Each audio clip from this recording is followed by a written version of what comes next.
Te vas a pelear, right? Good evening, everybody.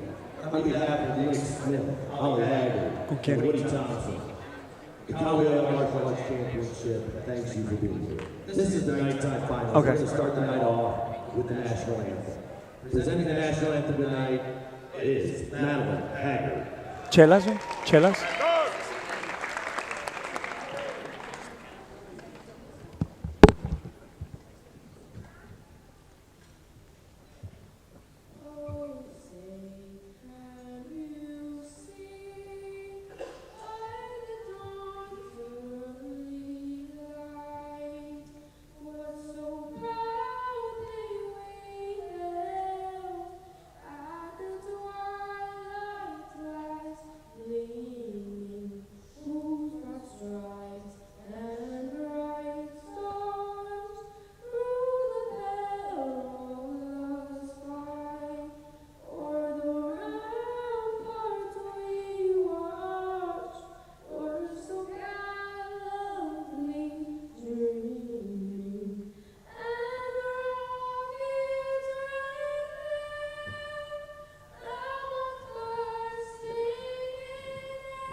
Our judges panel, Blake Watkins, Robert Braunfels, I got you. Dennis Brown, Mike McCoy, Edgar Cordova, and Barry Logan. Kicking things off tonight is going to be our Kickstart demos. Representing Kickstart Kids, we welcome Evo's team.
This, if you put it over your shoulder.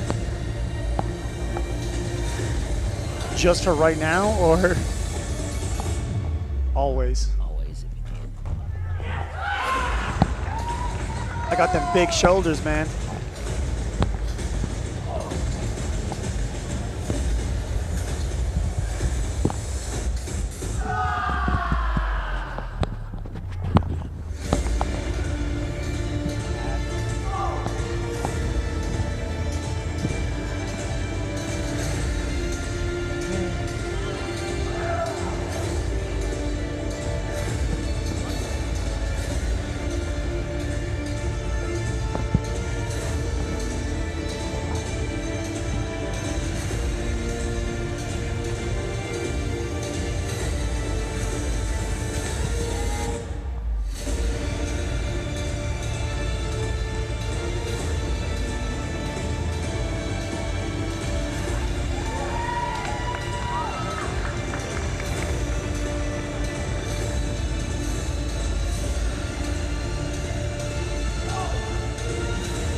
the ladies and gentlemen at home tuning in. Cowboy Up stream tonight. We have the Evo team. They're a multi-time Texas state champion, kids champion team that advises students from all walks of life coming together to push themselves, better themselves as both an athlete and person. So on the stage now, the demonstration of different weapons and forms, kicks, punches, all their karate and martial arts put together, and you'll see sometimes they're doing it in a group, sometimes they're doing it individually, whether it's a routine filled with all the kicks and punches and moves, or maybe the flips and tricks, the weapons, sometimes without the weapons. And you notice, like in this sequence, they're synchronized, although they're doing things that are a little different. They're all kind of together in the timing and the unison. Great job, guys. You said it was a Kickstart program. Absolutely. Where does the Kickstart program come from? Hey, Chuck Norris. Really? Chuck Norris. Did you know that today is Chuck Norris's birthday? It is Chuck Norris's birthday, so it's nice to have this team kind of opening the show, right? Kick off the show, yes, sir.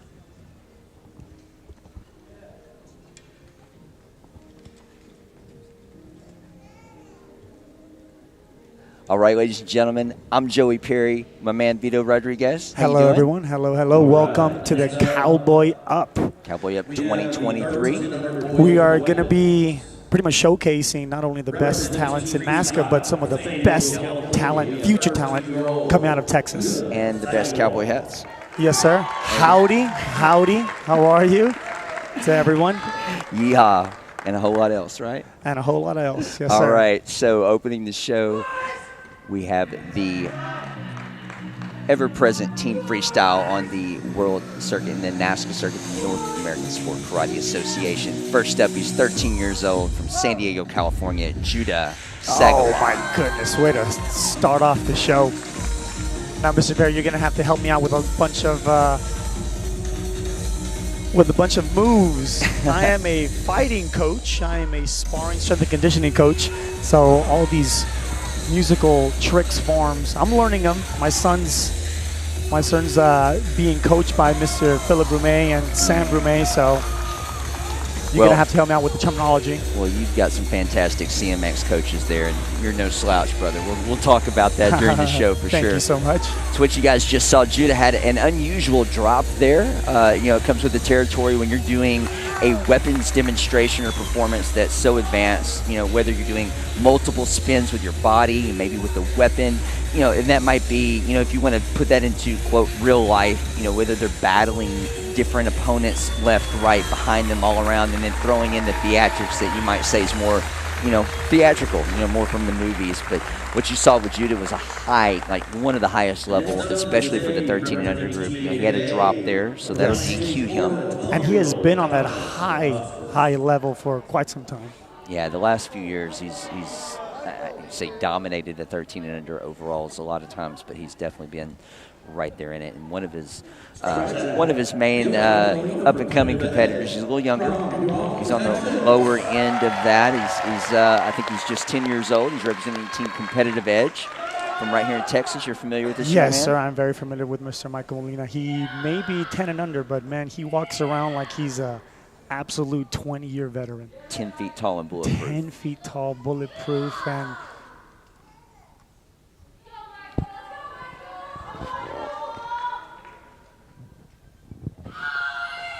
all right, so looks like Michael's going to go the traditional route with this performance. So obviously earlier in the day, when they have multiple divisions that they're competing in, whether it be a creative division, extreme, traditional, different categories have different styles.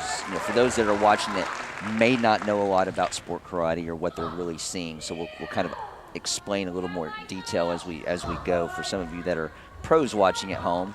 You'll already know a lot of that. Hopefully yes, you'll sir. Appreciate it.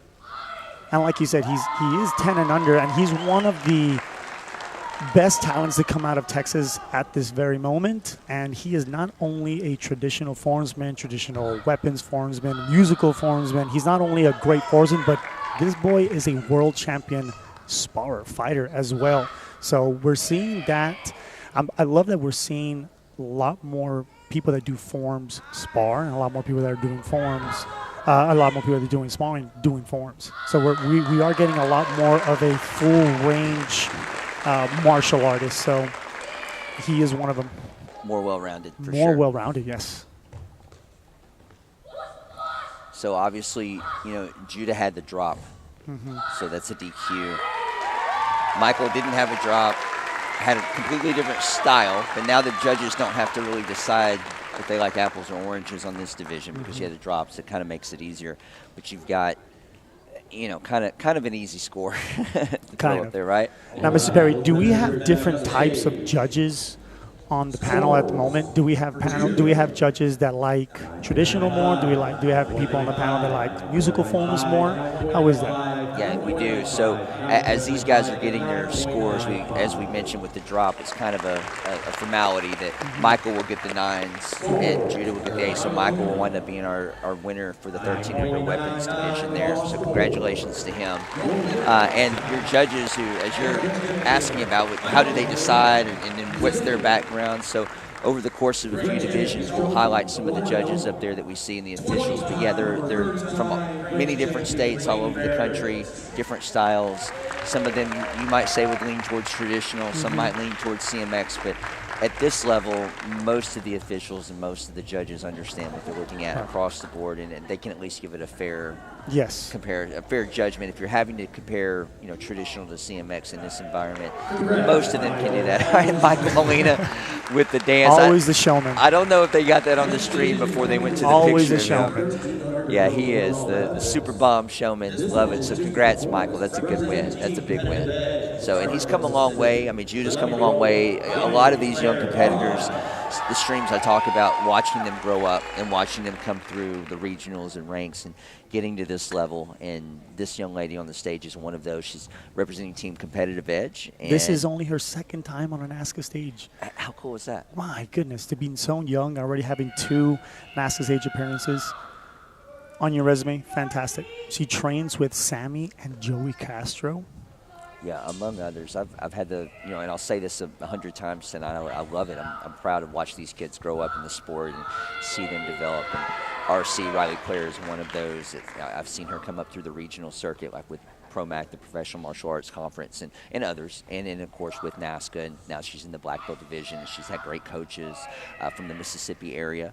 And so you have seen this. You have seen Miss Riley compete as an underbelt as well. Absolutely, I've watched her grow up from a beginner level to this, and she's young. As you mentioned, she's still young, but watching her compete and her intensity, her technique get better, and really she's known more for her flair of her creative extreme type flair, but she went some traditional today, so she's showing her traditional weapon. Great. We spoke to Riley, and she said that her biggest thing she has to learn is to try to calm down so she can do her best. And I feel that she's calm, cool, collected, but, man, she is so intense right now on stage.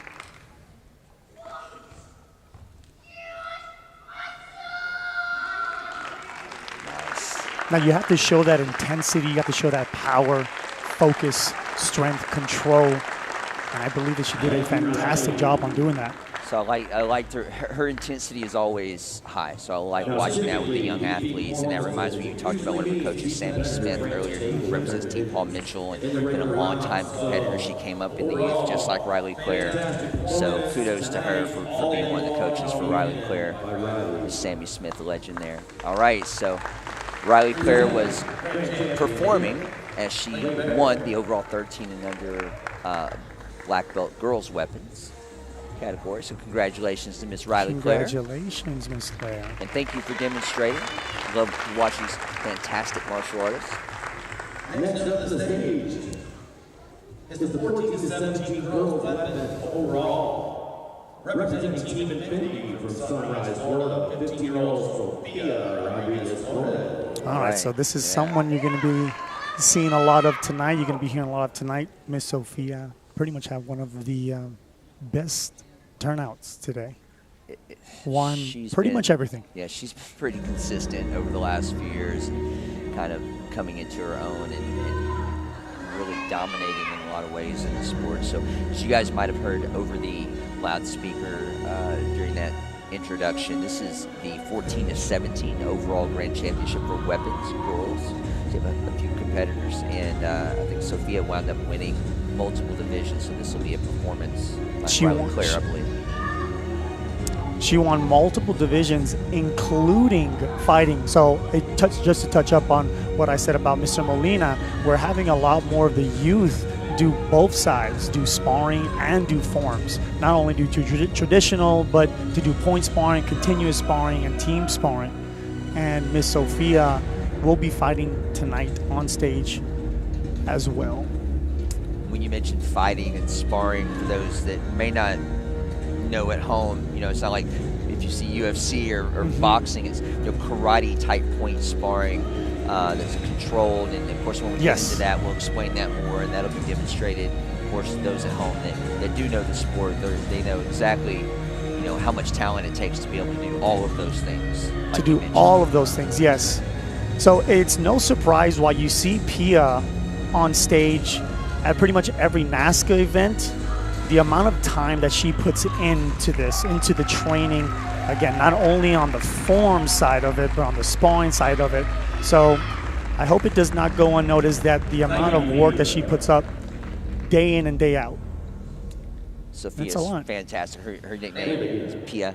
Pia, and, yes. She does traditional sync with her brother, DJ and Pia. You can follow them on Instagram and other social media. They have quite a following, don't they? They do a great job of sharing the sport and being positive, and they're really great role models for some of the younger athletes. And their YouTube channel is great. They have, I don't know who does any of their videos, but the way that they mash it all up and the production value, it's fantastic. It is. I think they do.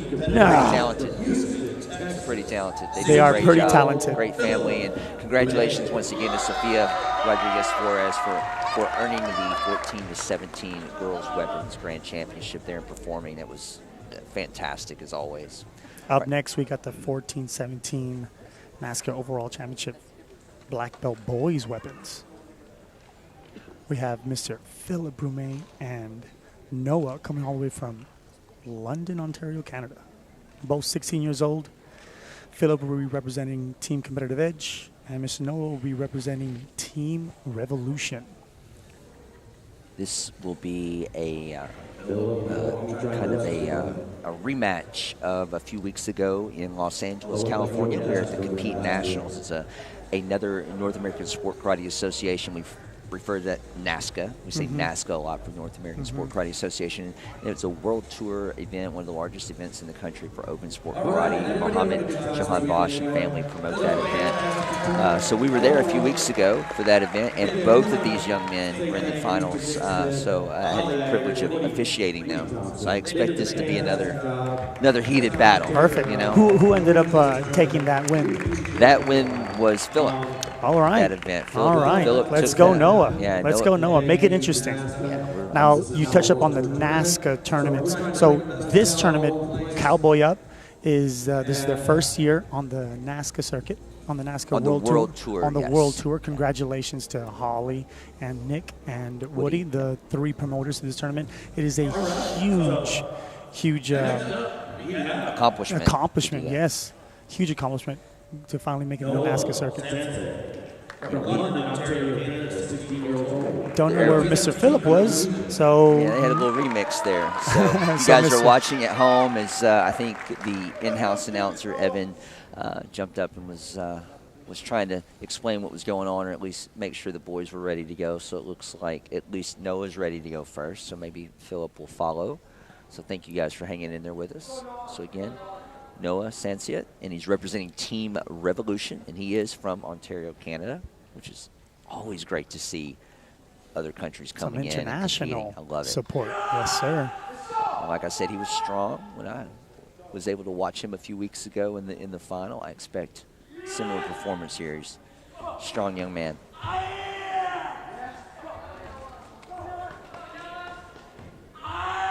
Now what you want to look for here is their stances, making sure they're getting to good forward stances, which are your front leg is going to be bent, your back leg is going to be straight, your chest position, control over the weapon, eyesight, intensity. This is something that the judging panel will be looking for. Balance, oh, that was very nice. I get excited watching all the athletes, so all the streams you hear, I get excited as they I watch them do better. They pull out a new move, a new trick, or maybe they're traditional, which is not about the tricks. Nope. But if they're traditional, it's just so solid, or they take the stage like no music. Oh. So it's all about his performance, right? It's a very nice change of pace when you do have a musical form or an extreme form for that matter, and then the traditionalists come out with either their weapons or just solo, and it just gets quiet in here, and you could just hear the pop of the gi. It's a beautiful thing to witness.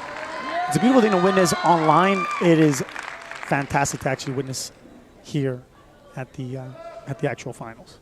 Again, being here at the Cowboy Up 2023, this event is as you mentioned, new to the NASCO World Tour.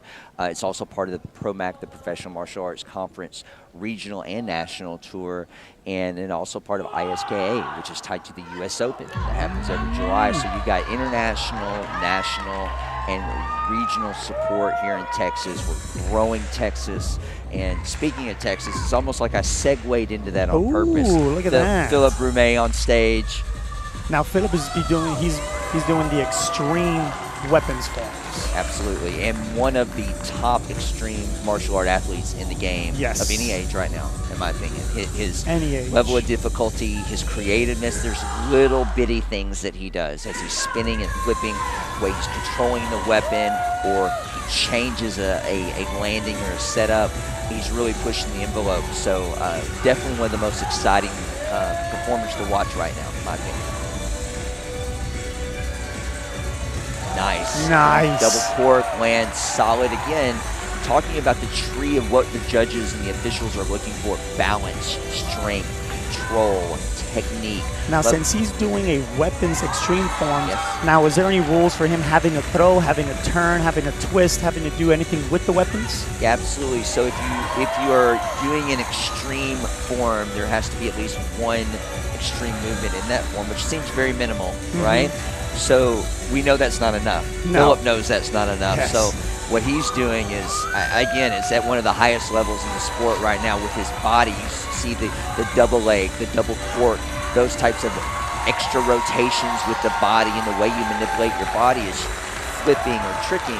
But then as he finishes with a double catch and pulls out, you've got weapons manipulations that take that to another level. He had all of that. So his form just gets harder and harder. It does. The level of difficulty is the body and the weapons. So now, as an official, you've got your, what I say, the tree of things you're looking at: your power, your speed, your balance, your control, your technique. But how do you compare the creative extreme to the traditional? We talk about this a lot in the finals whenever it's usually the CMX, which is creative musical extreme winner, versus the traditional winner. Sometimes it's obvious the CMX one was more difficult, probably gets the higher scores because of that. Sometimes it's not so obvious, and we certainly see a lot of traditional winners in that. So to jump on that, we do see the traditionalists win occasionally. Hey, let me throw this out there. So Mr. Phillip with the big win, he pulled the 9, so he is your 14-17 boys weapons black belt grand champion, and he was presented his award by a young lady that's a new black belt this year. I'll give her a shout out. She's part of the Promac, the Professional Martial Arts Conference. She's one of the champions the last 2 years. She's now a national competitor as well. Miss Olivia Vick, great job giving out the hat, man. We appreciate you volunteering your time. Team freestyle demonstration. Freestyle. This entire team dominated this weekend. They did absolutely fantastic. I had the privilege of judging 15 to 17-year-old females on their traditional, on the weapons. Tough.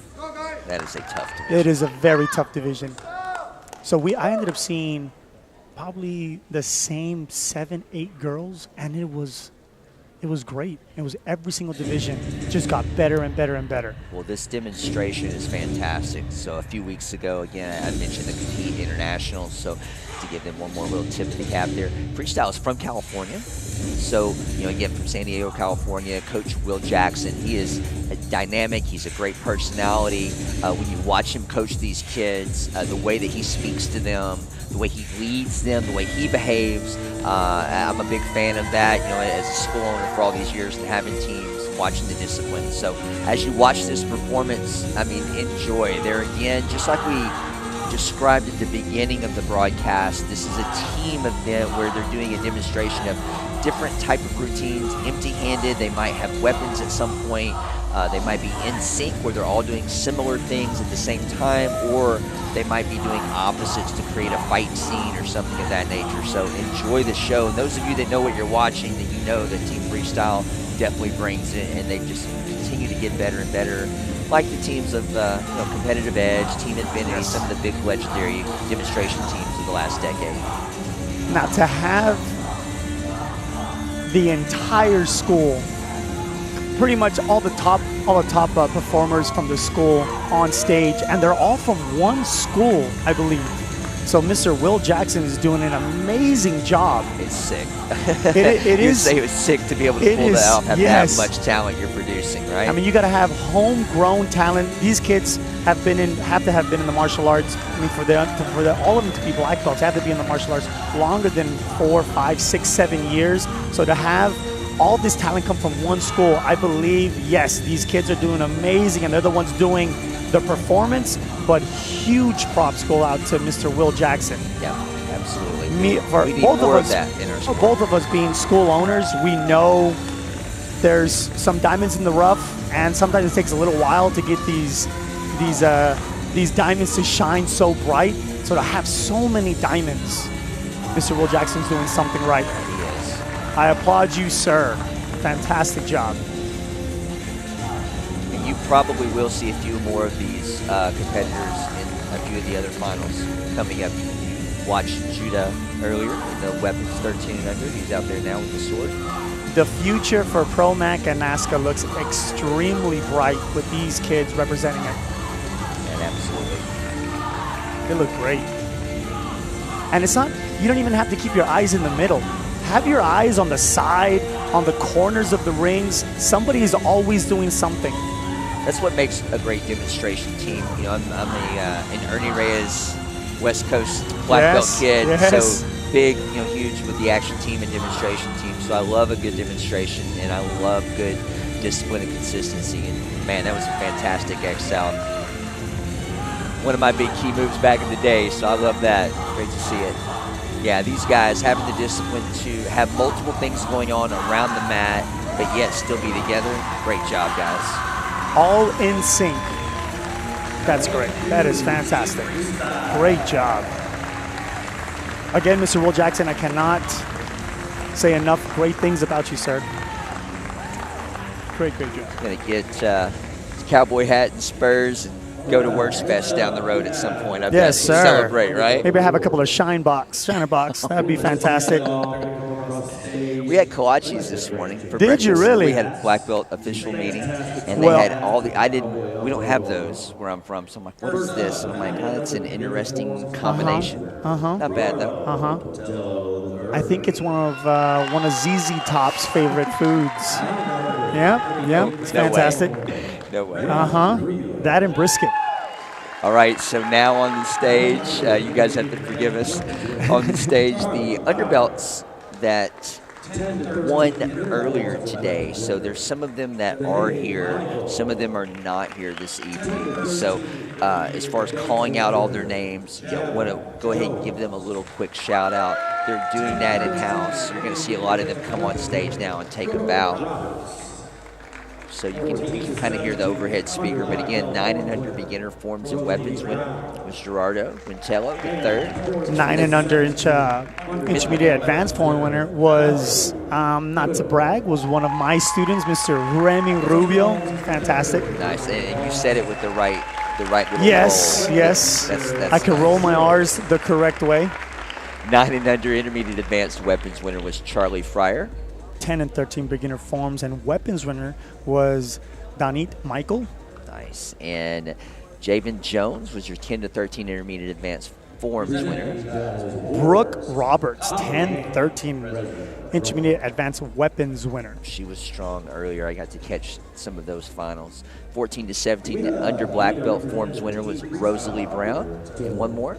And 14-17 underbelt weapons winner.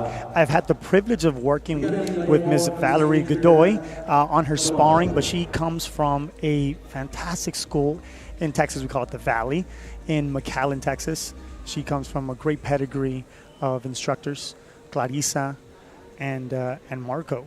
Congratulations, underbelts. And on the stage, giving the underbelts award was Miss Holly Ham. She's the president of the Professional Martial Arts Conference, also the promoter of the Destin Open, and good friend. Good friend, yeah.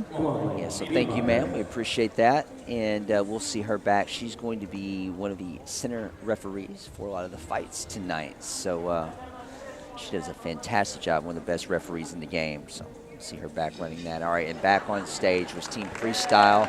They got to receive their cowboy hat. They've got to get the cowboy hat. I'm happy we get to take this one home, by the way. Really? I don't know if you I don't know that. if we get to take it home, but I'm taking it home. We're taking yes. it home, bro. We've got this. The Team Freestyle is going to have to share that hat with everyone. You guys are at home watching the stream. We're here in a few minutes. We are going to be bringing up the stream. If you guys have any questions, comments, want to give us some feedback, we're going to check some messages and hopefully make sure that at home, if you can hear us, if the stream's going through, if you have any comments on the competitors, let us know. Give us some feedback. Send your questions. Yeah, send your questions.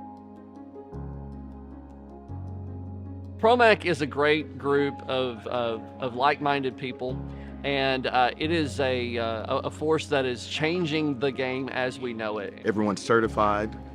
Everything runs smoothly. It's very professional, and it makes for an overall excellent experience for all of our competitors. Being a competitor in Promac is knowing that you're going to see the same people and having healthy competitive relationships, and it just pushes you to get better. This isn't like a lot of other regional circuits. We're not based on one style or one association. The competitors really like the professionalism that they have. They have good certified officials. They run the rings really well. They run the event really well. Just makes the overall experience for everybody really good. The judges are always offering opportunities for them to build self-esteem, build confidence. The judges are some of the best in the whole sport for sure. It's a nice family atmosphere. I mean, my daughters have gotten friends here. We homeschool, so this is their family, this is their friends. Every time I come to a tournament, I have to say hi to at least 20 or 30 people before I can even get to my ring. But I think that's awesome because that shows how integrated we are. And that's probably why I enjoy and love Promac as much as I do. Why go anywhere else? Promac is the best, for sure.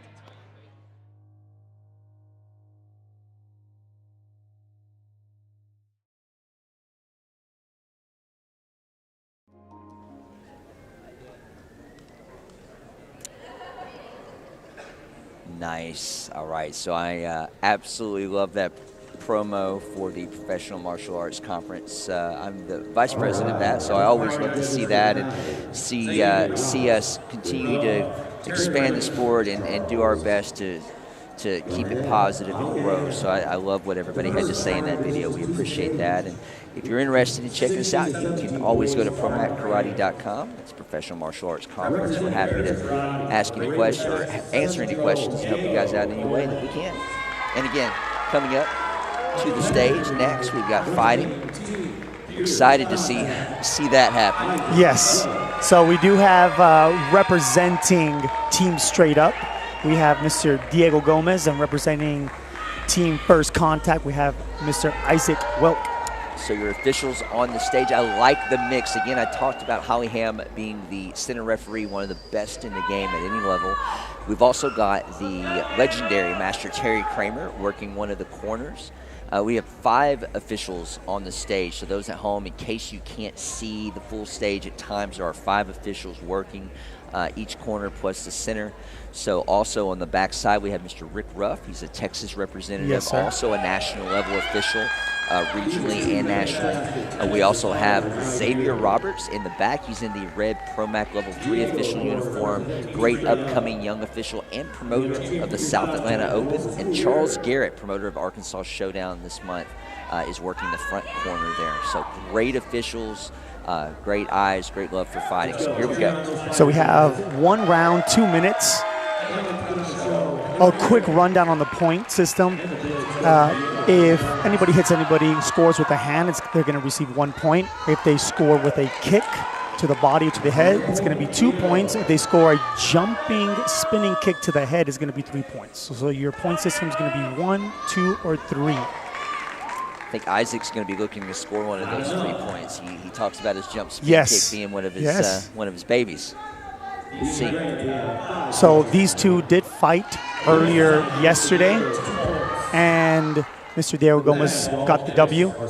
But to jump on that spin kick, Isaac did get Mr. Diego with a spin kick. And Really? I'm saying that as Diego's coach, they did not give him the point for that, but he really did get that spin kick. Hey, So Mr. Diego nice exchange is there. pushing. Mr. Diego is pushing. Mr. Isaac has to push forward. He cannot be bullied too much by Mr. Diego. Hey, he came off the line twice there. Yes, I don't know if they're going to yes. give him the point on that one, though.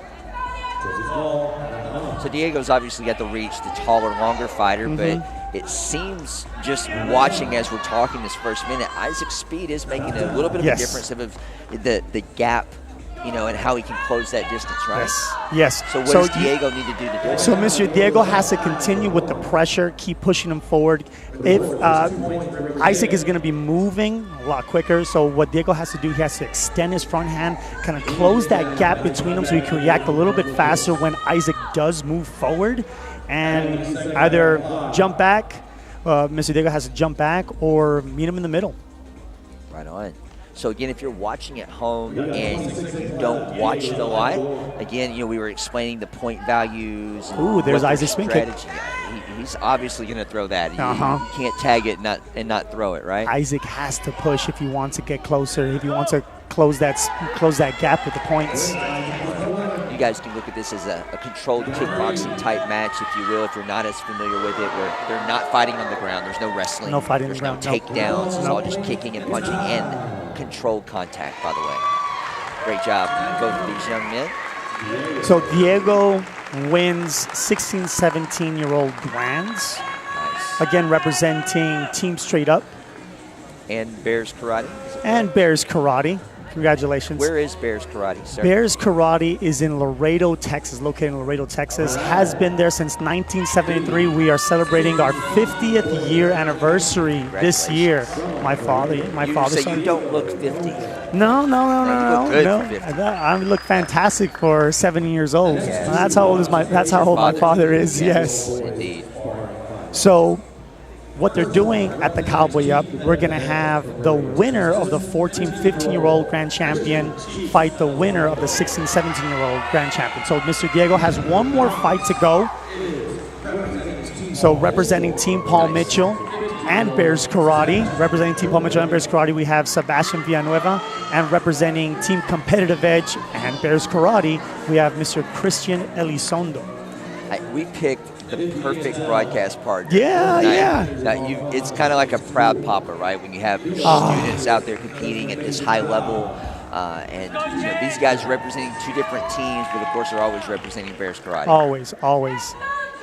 I tell them no matter what team, no matter who you have on your back, just represent Bears Karate in your heart.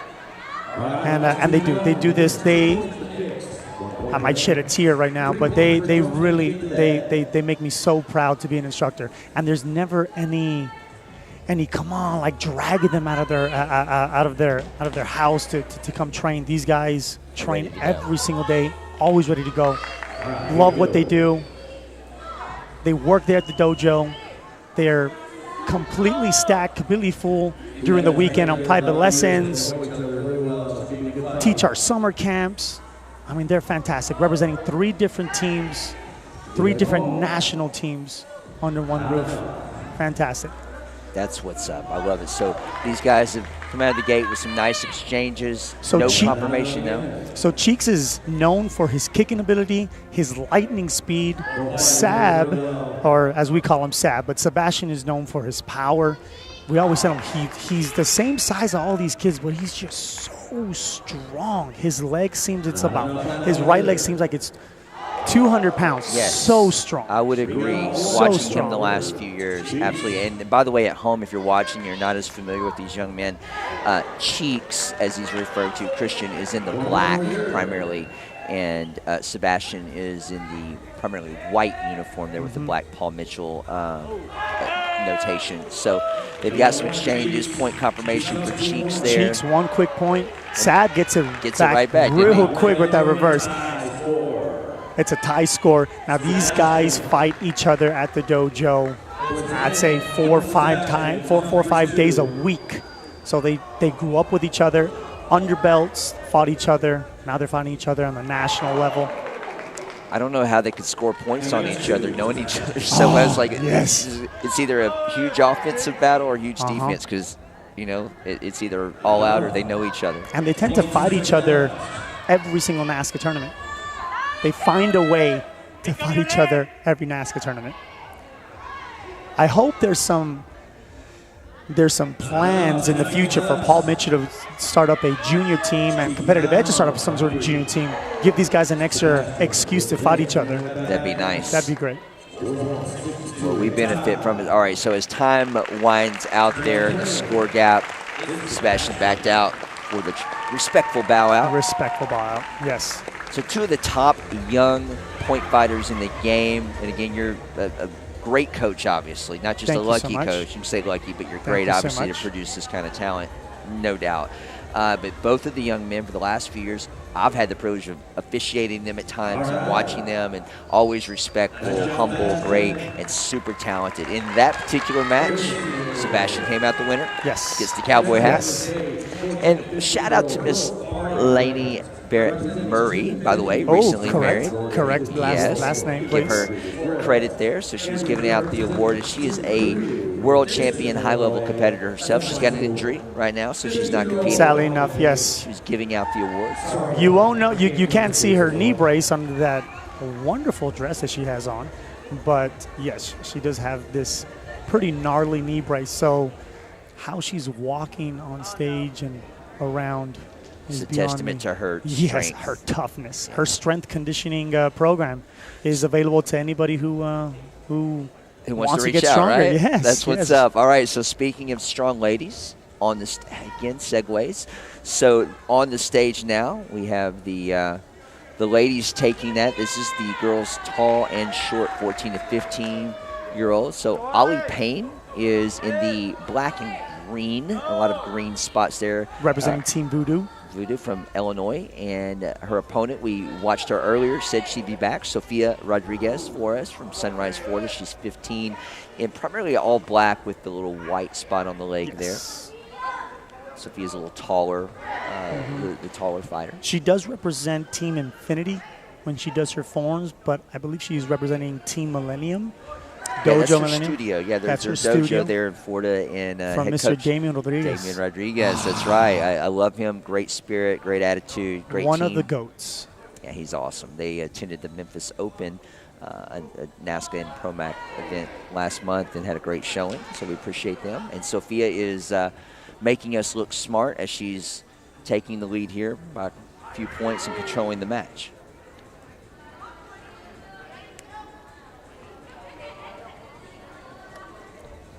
All right, so Pia just missing. Cover the distance there. Yeah, a little miss exchange. I believe I saw that. Pia comes in with a hook kick. Nice. Miss Ham with the quick belt tighten there, real fast on over the top. So Pia nice can plates. not only hit you with the kicks, but she also has some pretty good hands. What Ollie has to do is Ollie has to press. She has no other choice but to score points, and the only way she's going to score points now is she has to come forward. Pia's winning, so Pia has no rush to have to score. Ollie has to pick up those hands, push forward a little bit. That's so hard in a final match when you find yourself behind, you know you've got to press forward. And if you have a smart fighter like Sophia, who obviously isn't, that's not going to be easy to make up that ground on, right? Not going to be so easy, but all you could do at this point is bite down that mouthpiece and go. But I believe Miss Pia comes out winning the 14, 15-year-old Grand Championship. Absolutely. So congratulations to Ollie for making the final. And congratulations, Ollie. Sophia, another big win for her. So again, huge talent with empty hand and also weapon kata work. And then, of course, fantastic fighter. She wants Ollie to come back in for the pick. That's what's up. Very nice. Very, very nice. Extremely bright future for Ms. Pia. Not only in forms, but she is one of the top national fighters at this point. Absolutely. I love to see this next generation work like she's working, be so poised, not only world champion level on the mat, but how she treats everybody off the mat and teaching and giving back even at a young age. So that's awesome. That's our next generation. All right, so coming to the stage, with the fighting, right? Yes, same with the fighting. We come to the stage, we have the women's sparring overall grand champion. We have Miss Jimena Rosales from Mexico City. We have Peyton Fender coming from Orlando, Florida. Jimena is representing Team Revolution. And Ms. Peyton is representing Team Revolution too. So we have team on team, same team. Let's see who's going to take it.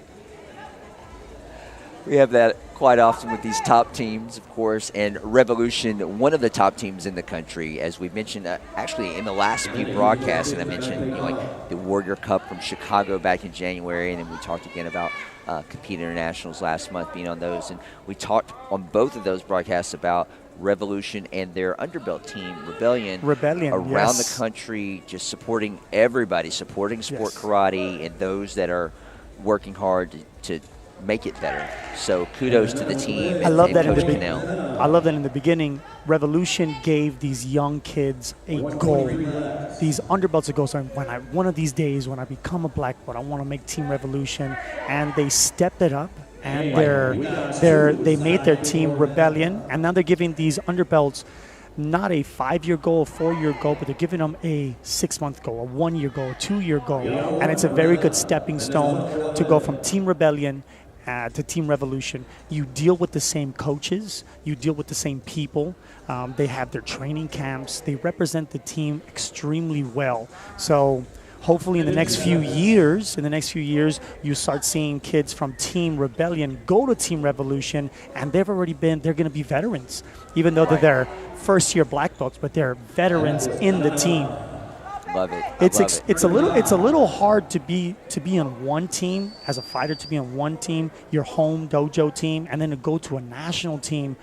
Your head coach, you usually have a head sparring coach, and the head sparring coach there's a feeler out.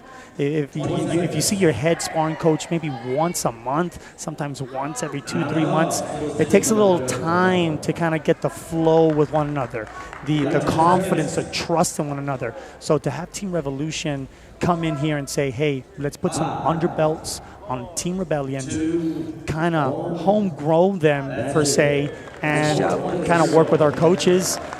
They're doing it, so once I become black belts, it's an easy transition. And the result is the talent like you just watched in that fight during that round, obviously. So kudos to Canelo Lovelace and what they're doing and having that type of structure. That's not something you see typically in the sport karate world as far as having that large of a structure. So kudos to Mr. Lovelace and Mr. Edgar Cordova. Absolutely. Yes. I love Edgar. He's such a legend of the sport and a gentleman and just great spirit. He's been here all weekend, not competing, but just cheering people on. And I had a few words with him. He wants to compete. Him and Mr. Lovelace had a couple of chats of going right back and forth, going like, Edgar was going, I'm ready to go right now. I'm ready to go right now. Let's go. And Mr. Lovelace got all excited. It's crazy. Mr. Lovelace pretty much had to put a leash on him, going like, no, calm down. We spoke about this. It's I'm someone in that position where you come to a tournament, and I know Edgar is.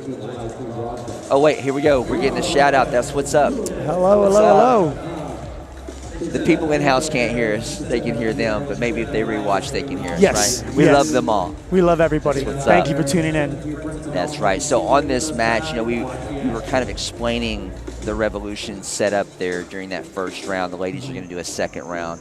So during the second round, we'll call a little bit more of the fight and the points and that. But I think it was time well spent. Hopefully those at home, if you're a school owner or a coach of a team, talking about that. Again, I can guarantee if you have any questions or if you'd like to set something like that up, Connell Lovelace would be happy to talk to you about that as a team. So we do 2 rounds, correct? We do 2 rounds for adult grand champion? The overall, yes. Overall, so overall grand women's grand, and they've got their 2 rounds. The point system stays the same, correct? Yes. It's 1 point for hands, and then pretty much two points for kicks. Yes. And a jumping spinning kick to the head would be 3 points. That's correct. 1, 2, 3.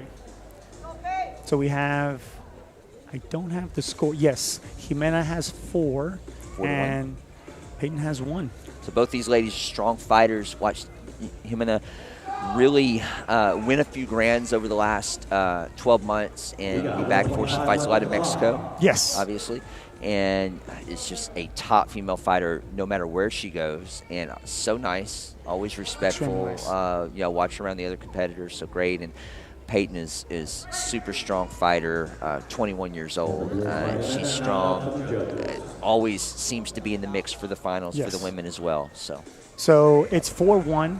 It's 1 minute left. Peyton nice has reverse. to push the pace a little bit. She's not. So now it's 5-1. Okay, so now you have less than about 50 seconds. You're down by 4. You could come back with 2 kicks. You're on a little bit of a pressure. If I was Peyton's coach, I would be a lot more side kicks to the hip.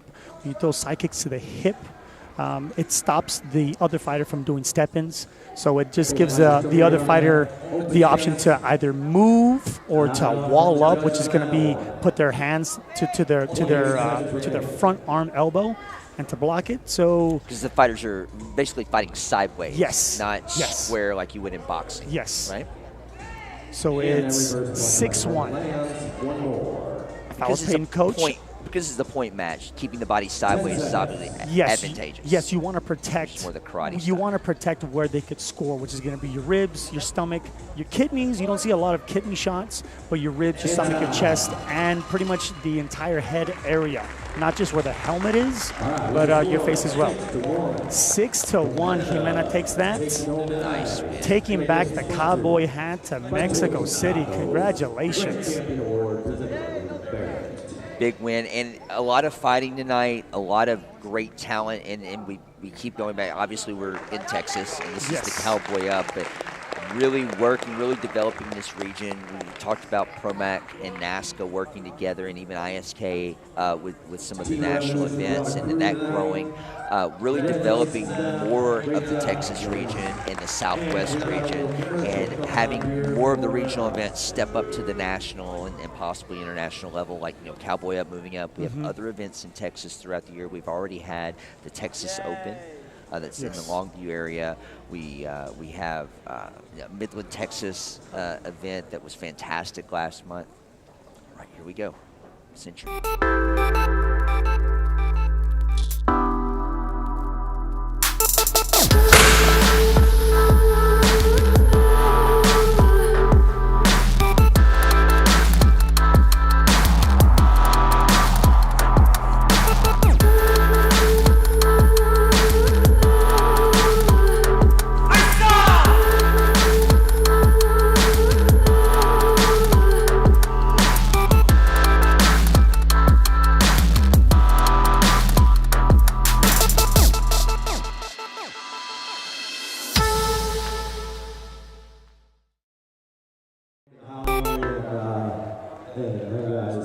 We can get that happening for next year.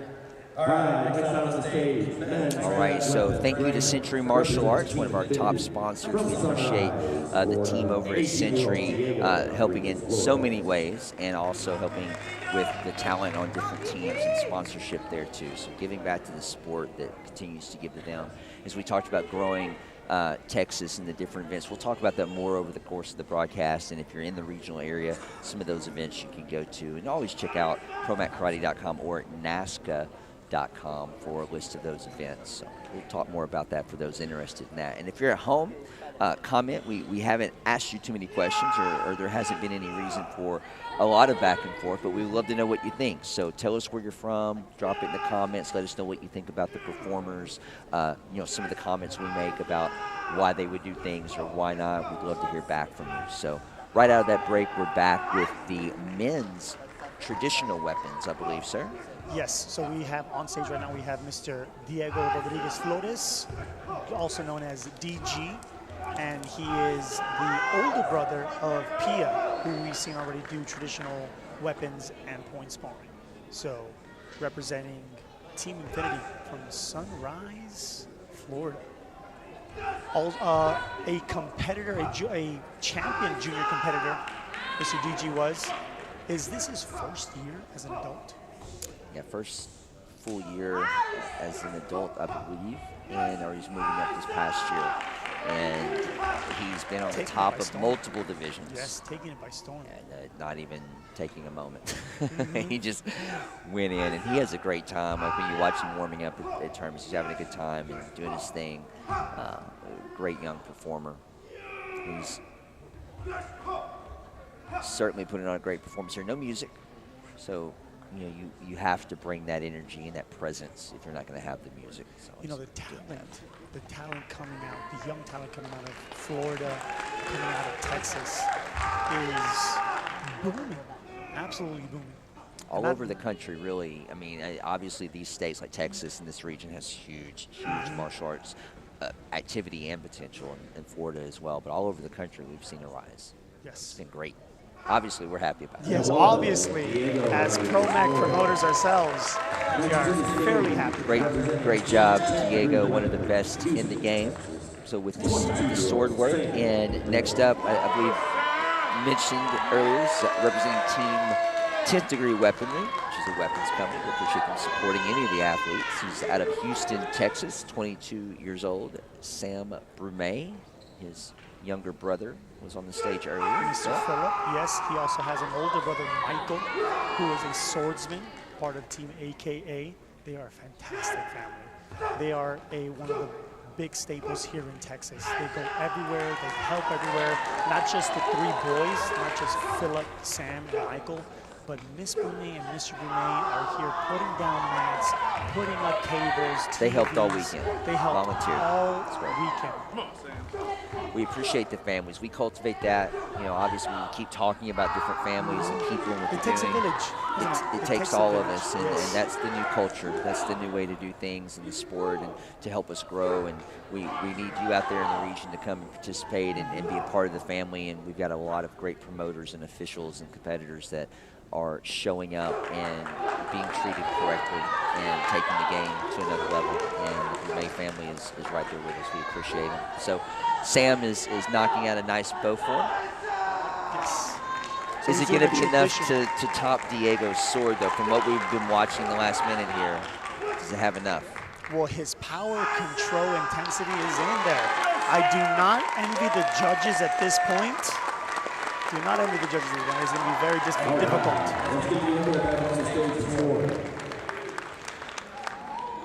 So Mr. DG and Mr. Sam done with their forms. First up, score for Diego. Sometimes I'll call division, sometimes I won't. I think on that, both of these guys is going to depend on what the judges saw and kind of how they what they thought of the performance. There's no music going for either one of them, right? So the power, the technique, the flow, the presence. Sounded like a lot of nines for Diego there. He got 198 and 499s. 9.98. So Mr. Sam will get the opposite. He'll get 199 and he'll get 498s. And again, in the scoring for forms and weapons, the 9 represents the first place win, 8 represents second place, 7 is third, and so on if we had a larger division. In this format, it's primarily 1 or 2 competitors, or maybe even 3, but the 9s and the 8s represent either a first place or second place if you're not doing the total math, by the way.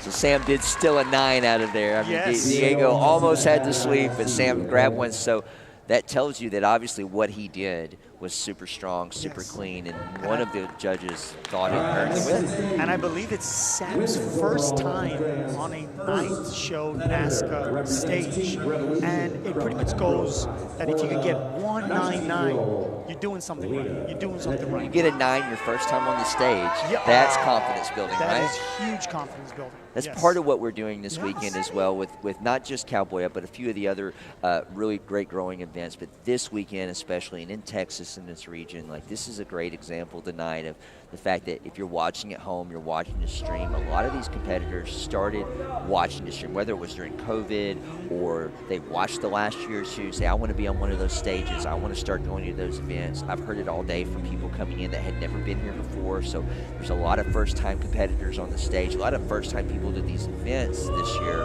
But on stage, like events like this that are growing and national level are really truly giving people an opportunity to be seen and get this time on stage and maybe break through. Yes, and we're seeing tonight only black belts. And just to jump on what you said, there are a lot of black belts, not only juniors but adults that are having their first time being on the stage under the spotlights. But earlier today, which I absolutely love Cowboy Up did, is that they put the underbelt on stage. They put them in front of everybody. And what was great is that what was great is that they had the night show final seats already laid out. Yes. So you had this place packed during the day. So to have a 5-year-old, a 6-year-old, an 8-year-old, a 13-year-old underbelt that they've been in karate for a year, 2 years, to actually put them on stage, it goes, all right, go, do your weapons division, do your forms division, bust out that one trick that you've been holding off, and just go pedal to the metal. Let's see. And I'm speaking from experience. My son, Bear Rodriguez, actually performed tonight or earlier today on stage. It was his first time, and he popped out 2 backhand springs, not just one. He was hype. Yes, his coach, which is Mr. Sam. Nice job, Melina, by the way.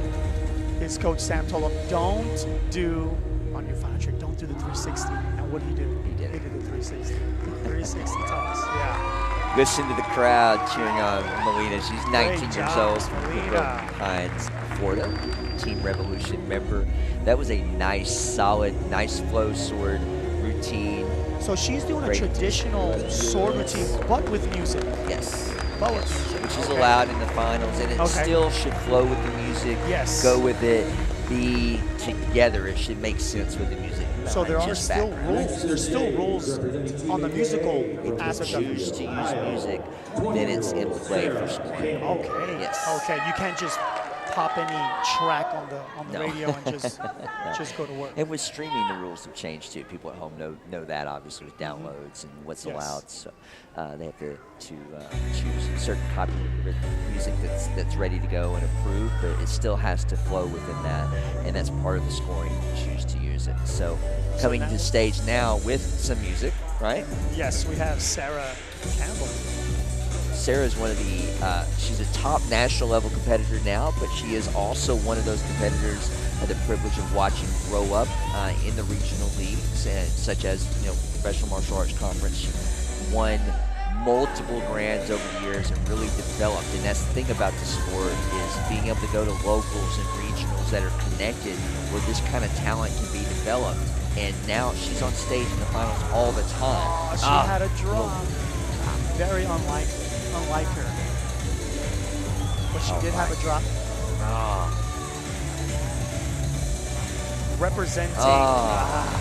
Representing Team AKA. Team AKA is out of the Chicago, Illinois area, I believe. Yes. Yes. All right, so Sarah, watching that, it was pulling at my heart to watch her have the bobble and then the drop there. But she is fantastic with the bow. When she nails that routine, it's so impressive. A lot of nice, we say tricks. You would think of a tricky kind of move, something fun, of throwing it. So she's got great tricks and moves and a solid core basic techniques. But in this instance, you saw the drop, so it gives her the DQ, which means Melina is going to be our overall winner. Easy way to judge, but you never want them like that. But congratulations, Miss Melina. Yeah, I guarantee you, she didn't want to win like that, but you'll take it. Florida is being represented very well. It is, in a lot of ways. Finals, yes. One of the top national growing events growing through regionals is part of the NASCAR. It's the Destin Open is in May, by the way. Love to see your family there. Where is the Destin Open? It's the 19th and 20th of May, so the weather's great down there in the Destin area. I think the website's destinkarate.com, so if you're interested in that event, take your family to the beach, enjoy a little nice extended weekend. So it'll be an event that's on this level. If you want to go, you better hurry up and get a room. Yes, they will. Are going fast. They will sell out every time. It's nice to be on the beach down there, I will say. All right, so the next division right up after is the men weapons division. This is the creative musical extreme division. We watched the traditional sets earlier. Now this is what they refer to as CMX, again, creative musical extreme. So first competitor back, 10th degree weapons representative from Houston, 22-year-old Samuel May. So doing both brands. And again, first time on stage tonight, and he's making two different categories. So awesome job, buddy. Did his tradition, now he's doing his extreme. I mean, one right after another, too, so like no break. That looks like sorcery. That looks like sorcery coming from a fighting coach. I don't know how in the world you do that. Very, maybe Dr. Strange. Oh, very Dr. Strange, yes, sir. All he needs is his little cape. Oh, and he catches it.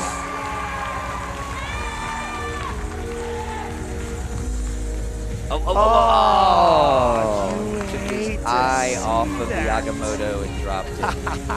For my comic book fans, there you go. There was one. But fantastic bow performance from Sam. Now he has the drop, so as we mentioned, that'll be actually it's not technically referred to as a disqualification in the evening show. He'll get a 9.95 score, yes. So you might see that come across or hear that announcement. He picked up his bow, he finished. Yes. And I like to see that when we can. Yes, that is fantastic. And as a competitor, I think, for me, back in the day when I competed all the time, or if I'm performing, to do that, pick it up and go ahead and finish the routine. It's like, okay, now I've got a free rep, or maybe I'll try something a little harder in a second and just go ahead and represent. Do you feel like the pressure's off a little bit? It completely is off. Yeah. Now, if you're embarrassed or if you go into that mode, then it's harder to go ahead and perform again. But if you can allow yourself to, okay, now pressure's off, let me just go ahead and have a rep here and go for it and have fun, then you can have a good time with it. And I see that more often than not. Right, so next up is 20 years old, Brendan Green, representing Team Revolutions from Toledo, Ohio. And earlier in the day, he was bringing the energy.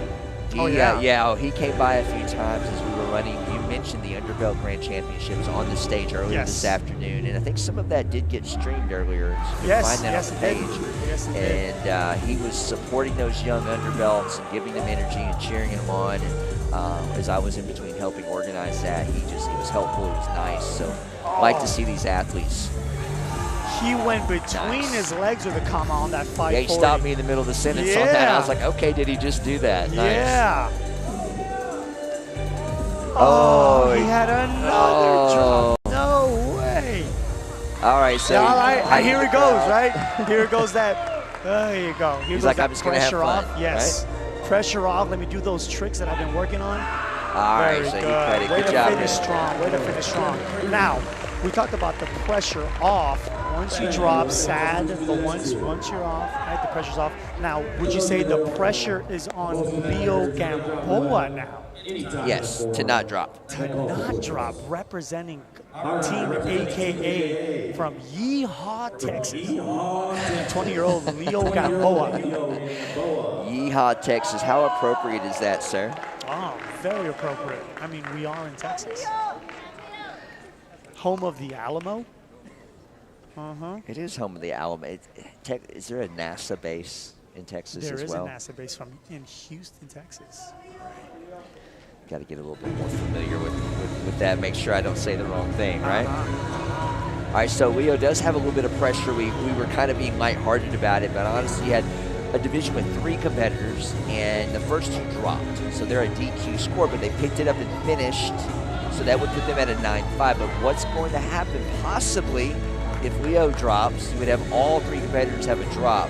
So Leo would definitely want to pick up, keep going, and then the judges might be put in a place where they're asked to go ahead and place them a first, second, third place score. Like you said, because there's no value. DQs. Right. So there's no DQs, yeah. Yeah, so they might be asked to do that if Leo has that, but hopefully he doesn't. So not wishing that on him here. I want him to have a perfect performance. So Leo's representing Team AKA.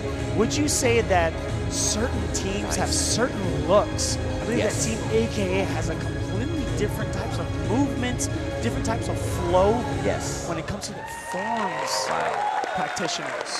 Hey, and so Leo's a good representative of that Team yeah, AKA. on your point of style and look, Yes. that routine, you know, we kind of were explaining things looking at the first of it, but obviously watching that, his flow with the music and the drama of that, and it does have that more theatrical AKA performance look for that team. And that team, as you mentioned, based out of Chicago area for the Warrior Cup team, Hunter Lyon and the legendary John Sharkey, of course. All right, so Gourmet with 9.5s across the board. You should see the same scores for Brennan. Yep, 9.5 across for the drop. And then they'll give Leo, I'm just going to go out on a dark dimension limb here and say maybe 9s. Yes, maybe. Way to get on the, way to go on a ledge on that one there, Mr. Perry. Yes, sir. Yes, sir. I was reaching. You are great at your craft, sir. We're working. I mean, I've got to keep a little few comic references. I don't want to go full Disney, but. If you go, I go. Well, I absolutely love the fact that these guys were on stage. We don't see all of them on stage a lot, so a lot of first-time opportunities up there for these young competitors. You know, so first timer, but Leo's second time on stage. So your second time on stage, the electrical engineer from University of Texas winning the overall weapons grand championship. And they didn't have no easy task to get on stage. So to say like, oh, it's their first time, I guess they didn't have anybody to compete. There were stacked divisions this afternoon for these guys. So to see these guys come up here on their first time just means that they're at home, at the dojo, working on their craft, getting better and better and better. So kudos to them. Kudos to them 3.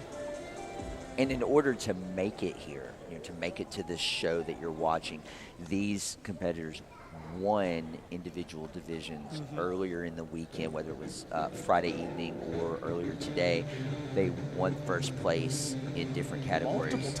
Multiple times for a lot of them. Yeah, just to get on the stage. Yes. Yeah, so when we talk about, their first time on stage or, whatever that phrase, they've won divisions and earned the right to be up there, and it's definitely not easy with world-class competition everywhere. No.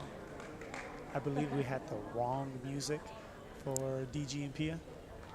Yeah, a little music error, but I guarantee you that would have been something to see a traditional forms with rock music. That would have been great. Maybe some of the people at home were like, yes, let's go. So it's freestyle song. So we're going to have, coached by Mr. Will Jackson from Team Freestyle, we're going to have Christian and Judah come up here. So this is going to be a creative, extreme team, team form, synchronized. So they do need to stay together doing the same things, similar things for the majority of the routine. They can break off and do individual stuff, but the majority of the routine has to be But when they break off, it's planned, correct? Yes. Yeah, when they break off, you may see them go opposite directions, or maybe one does a certain move, the other does something different. Generally, they'll complement each other, obviously. Doing it as a unit, as a team. And it's a demonstration, but just with a few people rather than the entire group as earlier.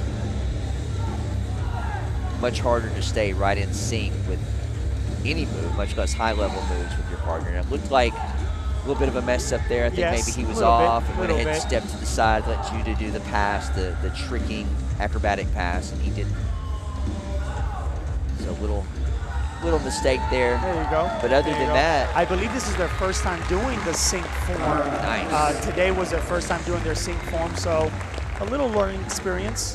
It is, as you may know, as a competitor yourself, it's completely different being at the dojo or being even during the day, even during runoffs, to actually get on stage, be under the lights, knowing that all these people are watching you not only here at the finals, but online, on Facebook, on YouTube. It's pressure's on. And the people that feel this pressure, that have felt this pressure a lot, is Mr. DG and Pia. So I believe that they're comfortable on that stage under those lights. Absolutely comfortable. Pros, even at a young age. Pros, right? Yes. So this form, they'll have their music. It's traditional sync. We're going to dial it back for a few seconds here, let you listen and feel that. I think you can probably hear that at home. I hope the sound. So I want you guys to feel that energy. And if depending on the camera angle, their faces and intensity, some of the best in the game. Enjoy.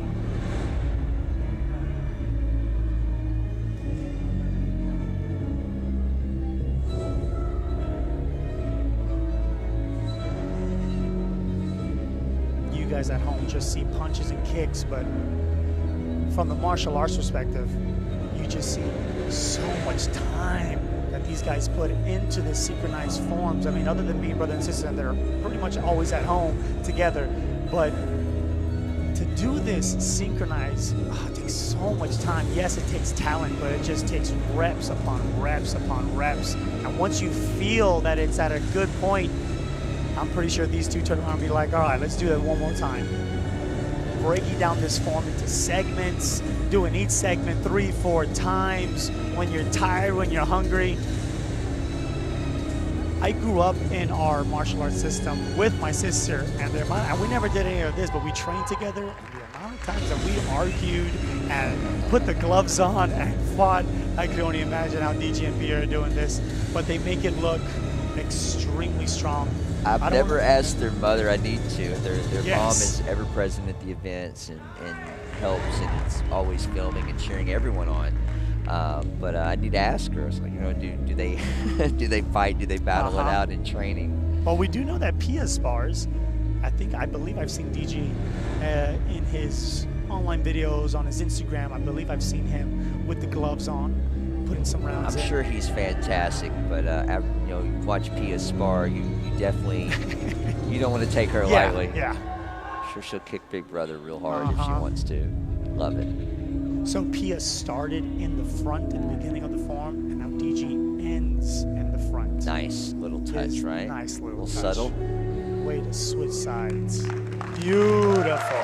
Even that bow, when Pia just bows 1/4 of the way down, and then DG bows halfway down.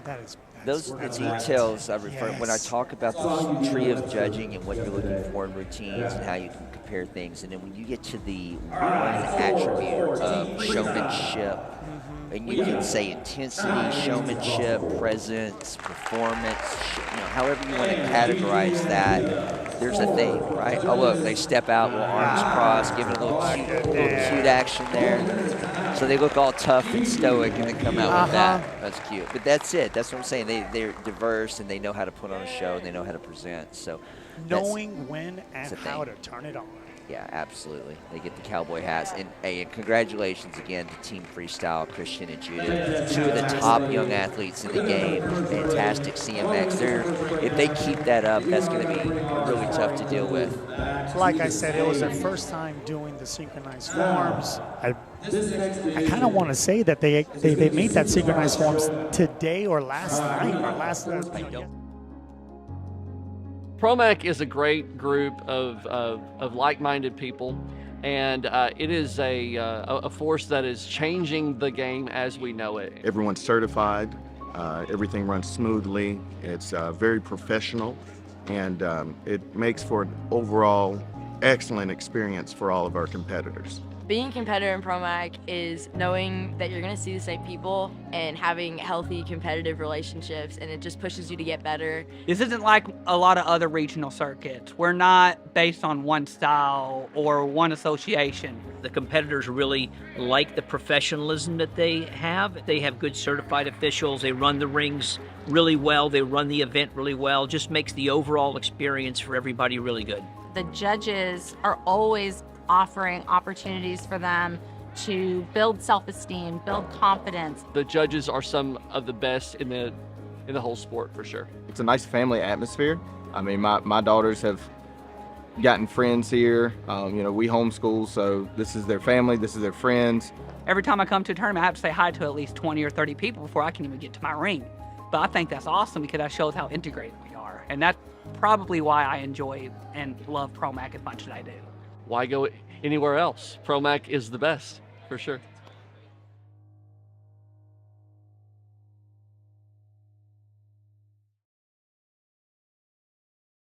All right, so again, we appreciate that. Professional Martial Arts Conference.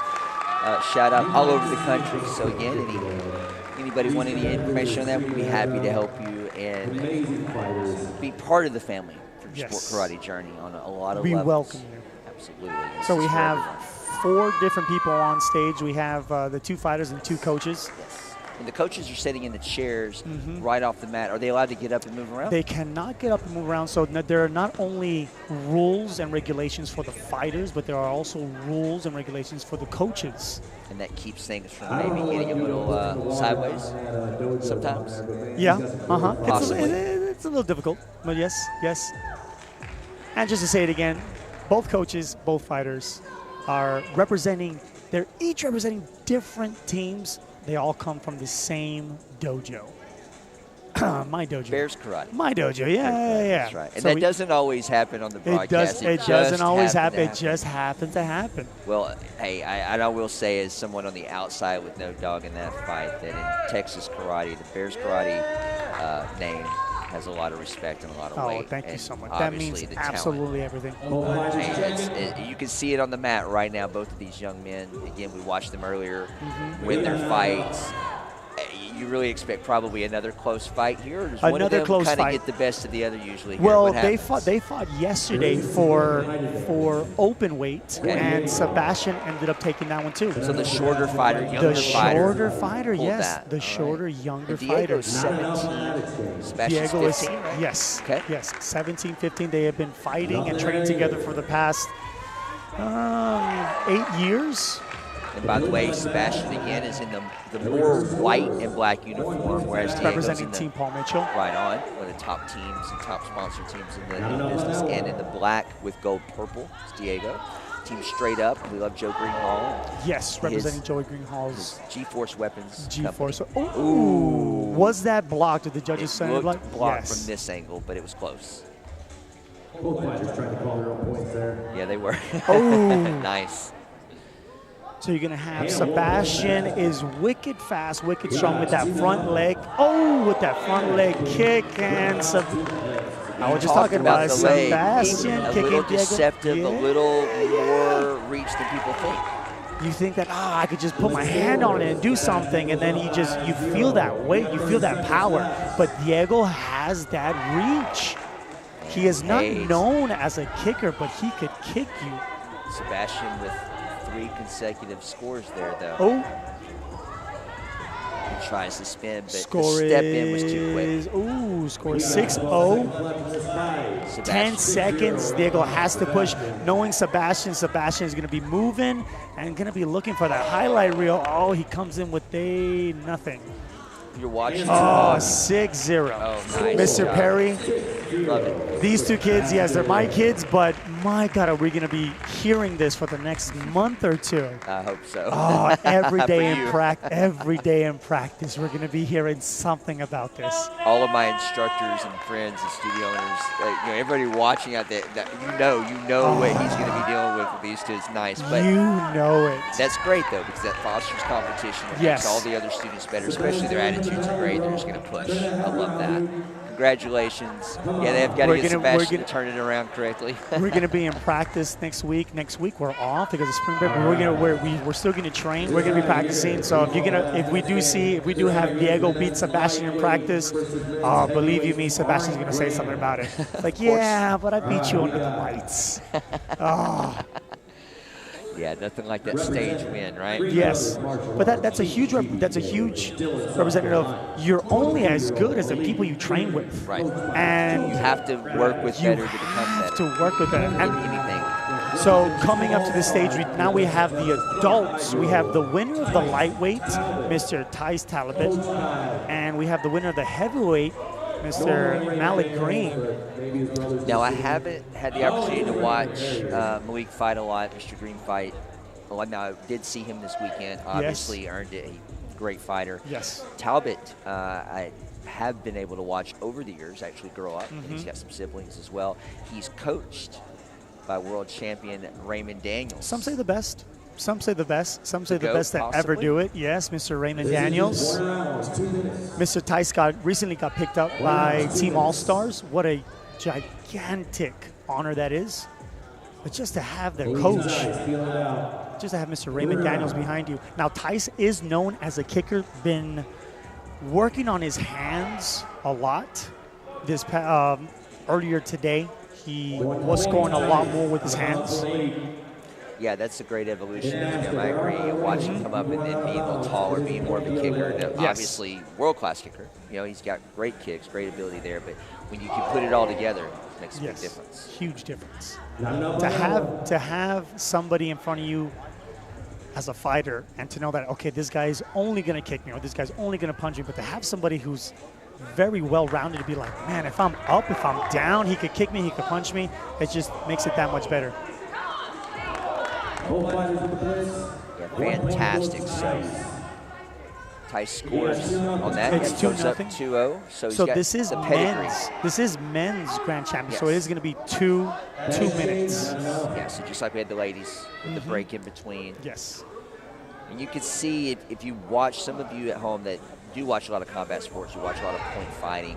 You know, we talked about world champion Raymond Daniels. You know, watching Tice and his evolution, I think a lot of the closing the gap and the movement reminds me quite a bit of Raymond.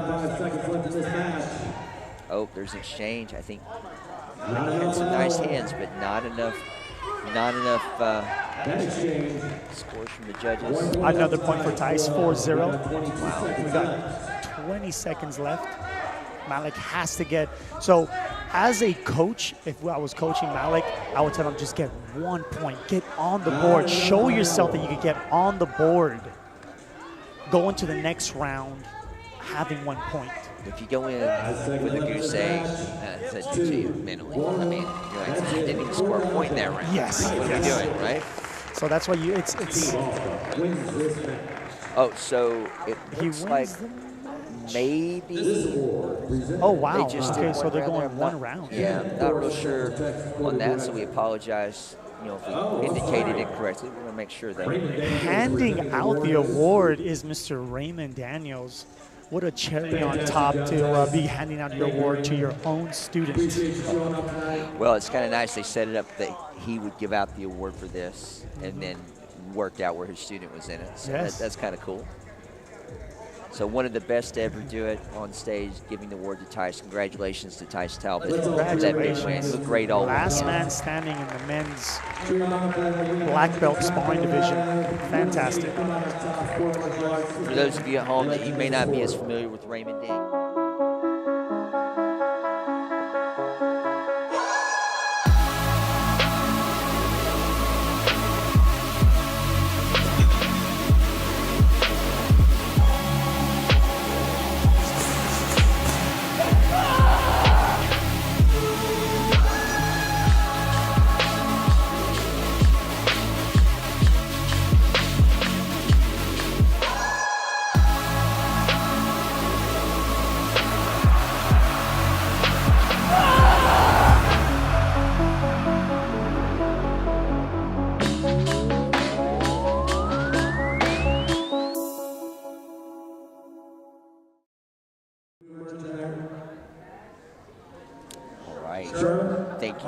Martial Arts, again, for all of your huge support. Appreciate that sponsorship for not just the Cowboy Up this year, but also many of our national events and regional events from North American Sport Karate Association and the Professional Martial Arts Conference. And I will go ahead and give them extra kudos. We talk about the ISK, the International Sport Karate Association. The premier event for the International League is the U.S. Open that happens in Disney there at Coronado Springs every July, so we'd love to see you there. All right, and back to the action on the stage. This is the 13 and under Black Belt Girls Forms Championship. And first up, you watched her earlier. This representing Team Competitive Edge from Starksville, Mississippi. She's 11 years old. It's Riley Claire Carlisle, known as RC. And earlier you watched her bow, and we talked about her intensity and her presentation. And again, I have seen her evolution over the last few years as a young competitor and how strong that she's gotten. And of course, great coaching. We mentioned a lot of top coaches around the country she works with. So Riley Claire is certainly one of the top 10 and 11-year-old black belt female competitors out there today. Working traditional kata. When we say the word kata, again, if you don't know, talk about a routine form, and you can compare that in a way if you watch dancing or gymnastics or, of course, martial arts when we're doing routines. So a performance that the judges are scoring. We mentioned the scoring options earlier and what point values they get. When you watch this again, if you're not as familiar with watching, traditional or creative martial art routine or kata form performances, imagine they're fighting imaginary opponents, left, right, behind them, in front of them, executing different blocks and counters and techniques. So they're not just doing it in the air, making it up from scratch. A lot of the traditional routines, like this one, handed down over the years, some modified. And the creative extreme are things that are usually, as the nature of the word, creative, but they're routines that they work on and, of course, hash out and try to perfect for competition. So again, Riley Claire Carlisle.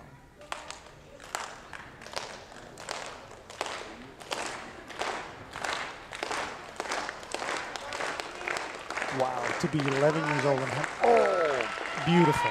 I absolutely love the ending of that form. Yeah, she hit that. Great job, Riley.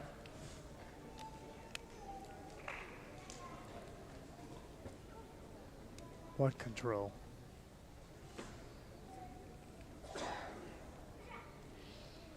Great job, Riley.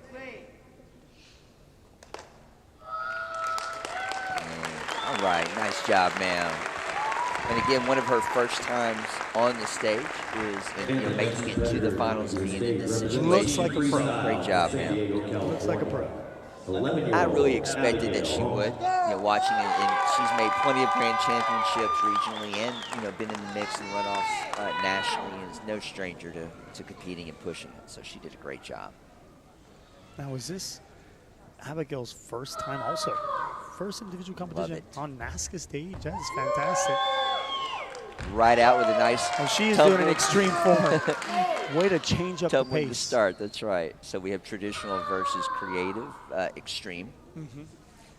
Abigail is representing Team Freestyle. Again, coached and trained by Mr. Will Jackson. I know I said it before, but he's doing such a fantastic job in the San Diego, California area. He's got good style, too. I'll give you a shout-out, Mr. Will.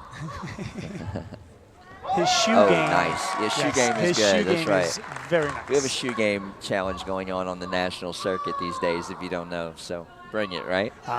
Love it. All right, great job, Abigail, putting together some combinations. And for 11 years old, throwing the tricks, throwing combinations in sequence where you have good balance, you have great technique. It's hard to do as you're younger. So, watching these, 9, 10, 11-year-olds pushing it, really cool to see. A lot cleaner than past generations at this age doing these moves. So it's nice. They just keep getting better and better and better, don't they? They do. All the athletes get better, able to do things like that, holding the kicks. So my traditionalists and kickers love to see that put in there. So great job, Abigail. When I was growing up, if you could do an aerial or a barrel roll, that pretty much guaranteed big deal, you. Right? It was a gigantic deal. I can't believe that guy rolled sideways, but in the air. Did a cartwheel with no hands. Oh my goodness! Magic. Magic. It's like you're Superman. What's going on? Where are the wires? All right, so it sounded like, and again with the screen, we don't see the scores coming across, so forgive us for not having that perfectly, but you can hear when he's announcing it. We're trying to reiterate that. It looks like Riley Claire received most of the 9s in that score. Okay. Yep, absolutely. Yeah, so you're 13 and under forms champion, Riley Claire Carlisle. Congratulations to her. Mississippi getting represented. We have Mr. Josh Buford down there, Fearless Studio. The students, they support the regional and national circuits quite well. And Riley Claire is a product from that area. So great job, guys. Riley, way to represent Team Competitive Edge.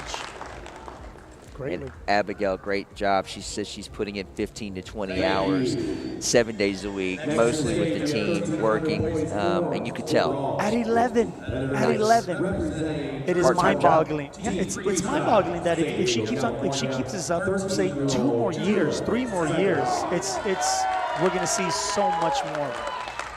I hope so. That's what's up. So now we have. Boys 13 and under grand championship. Watched him earlier with the sword and the weapons. He had a drop. There's nothing to drop this time, and I got a feeling his energy is going to go for it. He should come out with big tricking here, big passes. He sure does. Double full off the cart, so a cartwheel into a double spinning, twisting flip, basically is what that is. He nailed that, great balance. Little introduction before he just totally takes off. There you go, nice power.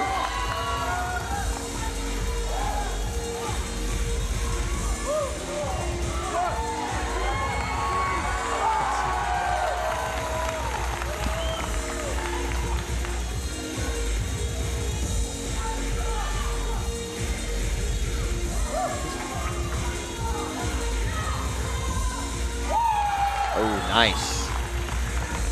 What height he gets on those flips. I believe that's called the Webster. It is. He landed it perfectly. I am getting my terminology down little by little. Well, you got that, and he nailed it. So that was a fantastic performance from Judah. Yeah, he felt that at the end, too. He's like, yes. Yes. Stuck it. Love it. All right, so great job, Judah. Great performance. His competition looks like he's going to be doing a very traditional performance. He's Mr. Adamus, the Atom Bomb.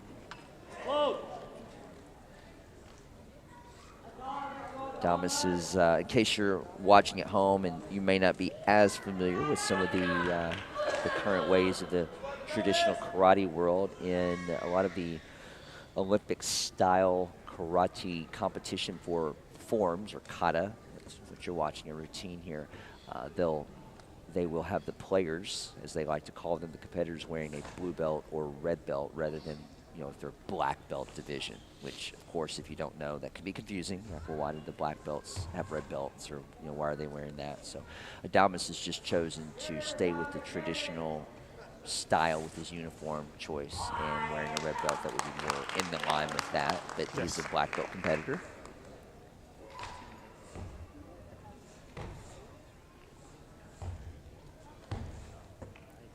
So another Florida competitor. Adamus is from Plantation, Florida. He's 12 years old.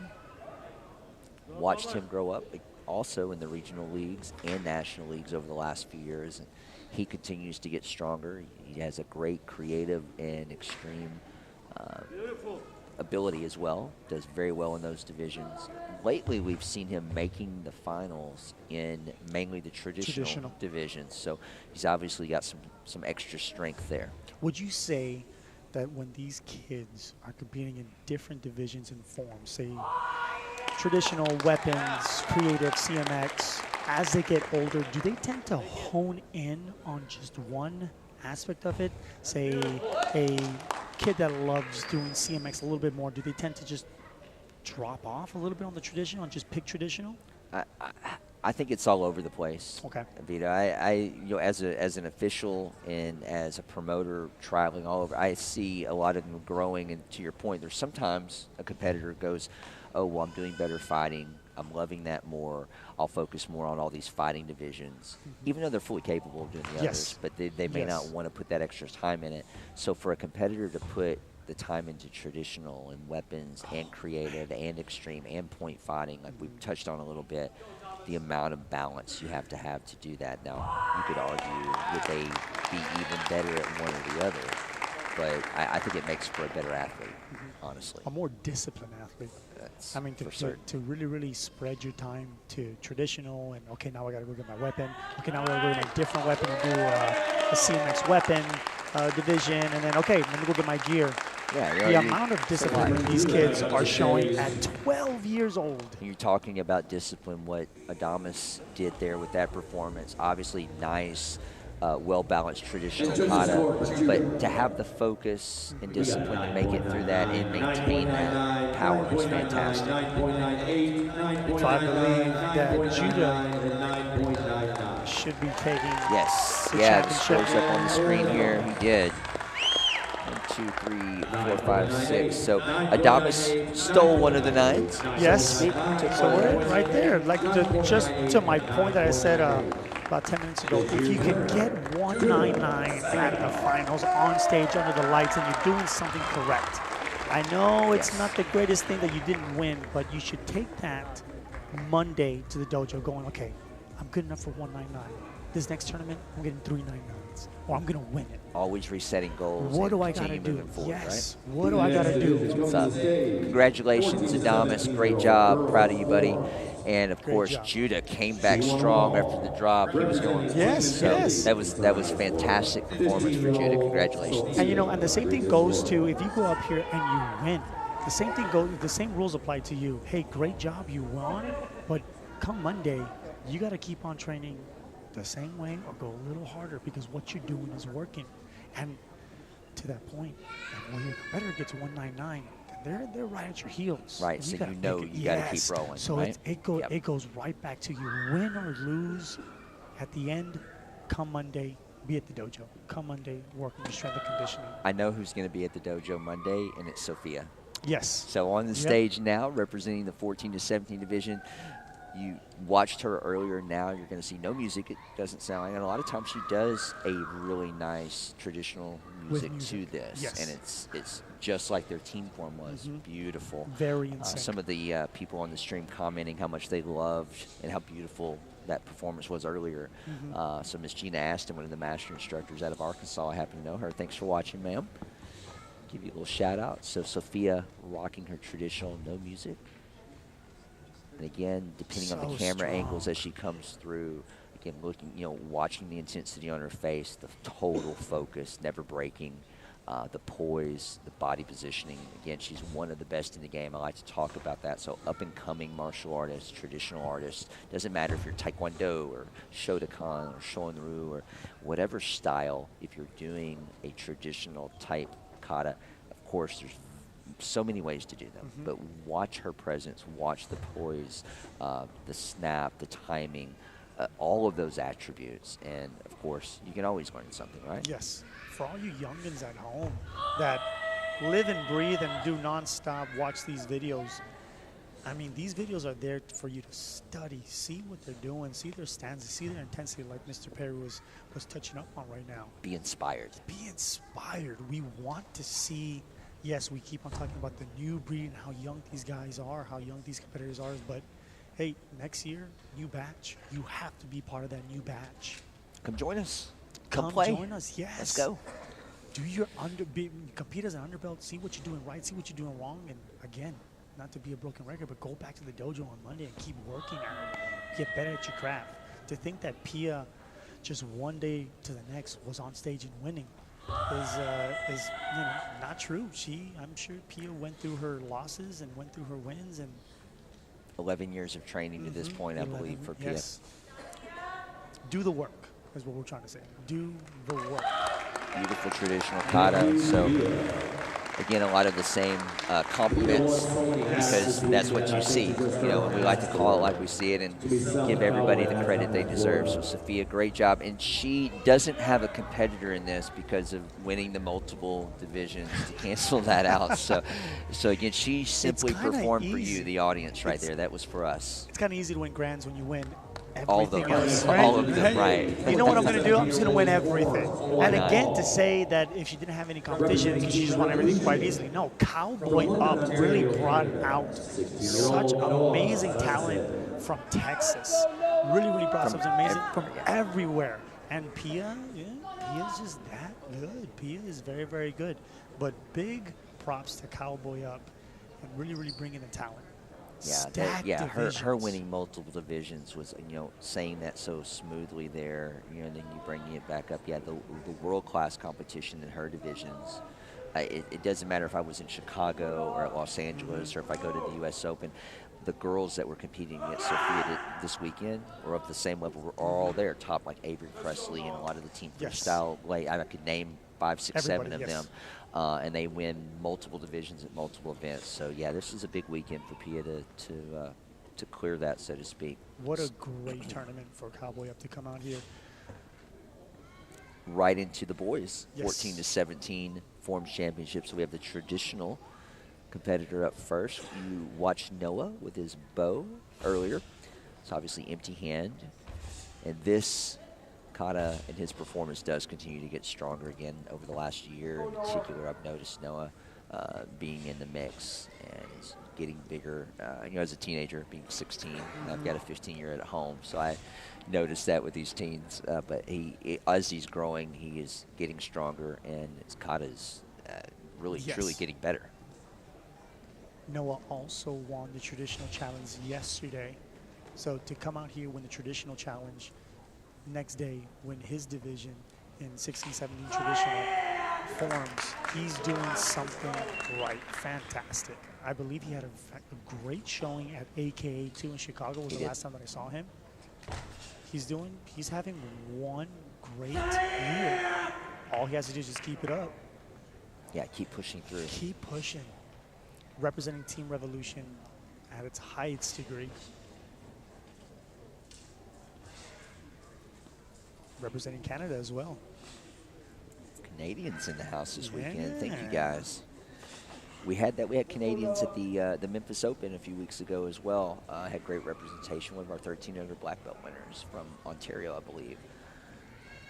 So I love that we're truly an international sport. I mean, I know you say Canada, U.S., it's close, but hey, we've got it going. I love it. We got representatives from Canada, representatives from U.S. and Guatemala from here, Guatemala, Venezuela this from weekend, Mexico. Some would say we have representatives from one of the best countries, Texas.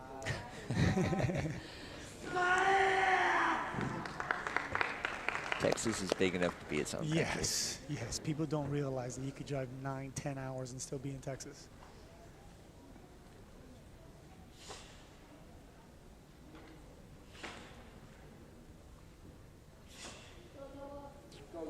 Beautiful. Nice job, buddy. What control, what power the whole way through. Now, Noah will be going against somebody who he already went against today, Mr. Philip Brunet, doing a completely different type of form. Noah did a fantastic traditional form. Houston, Texas, 16-year-old Philip Brunet. Philip is going to be coming up doing a creative or an extreme form. I would think so, right? Yes. So last time these two guys earlier tonight, I think to start off this competition, this night show finals, they did a weapons competition. Now they're going to be doing an empty hands competition. Yeah, and again, for anyone at home, if you don't watch these competitions a lot, so it's the same, did the same people get to come up for the non-weapons division, that might be how they see that. That's not the case. They just simply had to also win these divisions and break through the rundowns where they weed off the other divisional winners to get to the final two. So, how many times does one person have to do his form or her form to get on stage? How many different runoffs are there? How many times you got to do the form? With the current state, typically what happens is, like you mentioned, that Philip now coming out of the gate like a train with his extreme. This is going to be fun to watch. Yeah, let me break that down when we go to scores. How about that? So let's enjoy. Here we go. So Philip's going to have a pass coming across the stage. No doubt. One of my favorite moves. What is that move called? Beautiful. So it's again, let me explaining it simply, a 720, so 2 rotations, but he's letting out, you could say, a wheel kick or twirl, crescent type kick, or even hook, depending on his angle, kick on both rotations. So it's one thing to do a 720 kick, 720 crescent kick, but to do a double kick on both rotations is you would have never seen that. It's crazy. Wow. Great job, Philip Brumet. Way to bring the fireworks, Mr. Brumet. So on the martial arts side, karate side, his power, his stances, his punching, his chopping, everything nice and clean, dynamic, powerful. From this angle, I didn't really see anything that did not look executed, at a high level there. His tricking, of course, was fantastic. What a show. Yeah, so Noah pulling the 9.8. 9.9. He got 1.99. Okay, nice. 9.98, 9.99, 9.99, 9.99. So to jump back to that first question, the previous question, how many times does he have to run his form just to have a chance to perform at the NISHO finals? Hey, great camaraderie there. Philip raising Noah's hand. Both these guys, excellent performances. Congratulations to you guys. And again, Laney Murray giving out the award. Philip Romay with the big win. Yeah, so at a competition like this, what might happen if, for example, Philip's path to getting here and being able to do this, yes, like how many times does he have to perform at that level? Honestly, he more than likely did creative division, extreme division, musical division, or at least 2 of those, and then also with the weapons, the same category. So he might have performed that style of form 4 to 6 times over the weekend, and then on top of that, this afternoon they have to do what they call a runoff, where they have all the divisional winners from their age grouping compete against each other to go to the final 2. So he had to do it again and win that to get to this. So more than likely 5 to 6 different performances, at least at that level. Talk about endurance. With no room to mess up. Yes, no room to mess up. That's the key one. You have so many other players and competitors that are right there with you. So if your hair's out of place, might be a problem. All right, so on the stage, I absolutely love it when I get to see a Kempo stylist hit the stage and give us the diversity. We have Mr. Larry Gonzalez, representing Team Revolution from Florida as well. 42 years old. Young. Represent. 42 years young, sir. Yes. He is young. He's younger than some people. Uh-huh. I had the pleasure of talking to him during the competition today, and he is as in love with the martial arts as he was 10 years ago when I met him. He is just a perfect representative of competition, perfect representative of Kempo, and of just training in general. Yeah, he represents Team Revolution, and he's been around the sport for many years. A little bit. Yeah, great guy. And showing the Kempo style is obviously, for anyone, I say obviously, if you're watching at home and you've been watching some of the other performances, from a traditional point of view, it's still very different from the other type that you see. More completely, you would say almost completely self-defense oriented, where every single move he's doing, the trapping, slapping, moving, and all of the Kempo style of self-defense and the hands. So he's not trying to do, and when I say that, I'm alluding to the difference of, you don't see him sticking out a middle block or a high block and then doing a reverse punch and a big deep front stance. So it's still traditional, but it's very different. It's traditional for Kempo. Yes. Yes, and it's just another representative of what you do get, and on this open circuit, you do get different styles of forms, different styles of sparring, different styles of fighting. You have a great representative for your style. And speaking of styles, of course, staying with the traditional, this is the traditional forms championship. So watching the Kempo style now, you've got from Team LeClaire, Hyde Park, New York. He's 33 years old, Jesse Sheffer, and one of the top Korean stylists out on the, on the circuit, internationally, nationally. And the LeClaire team is huge. They travel. They travel in a big crew, a big pack, and they love to compete, which is something you love to see in a martial arts school.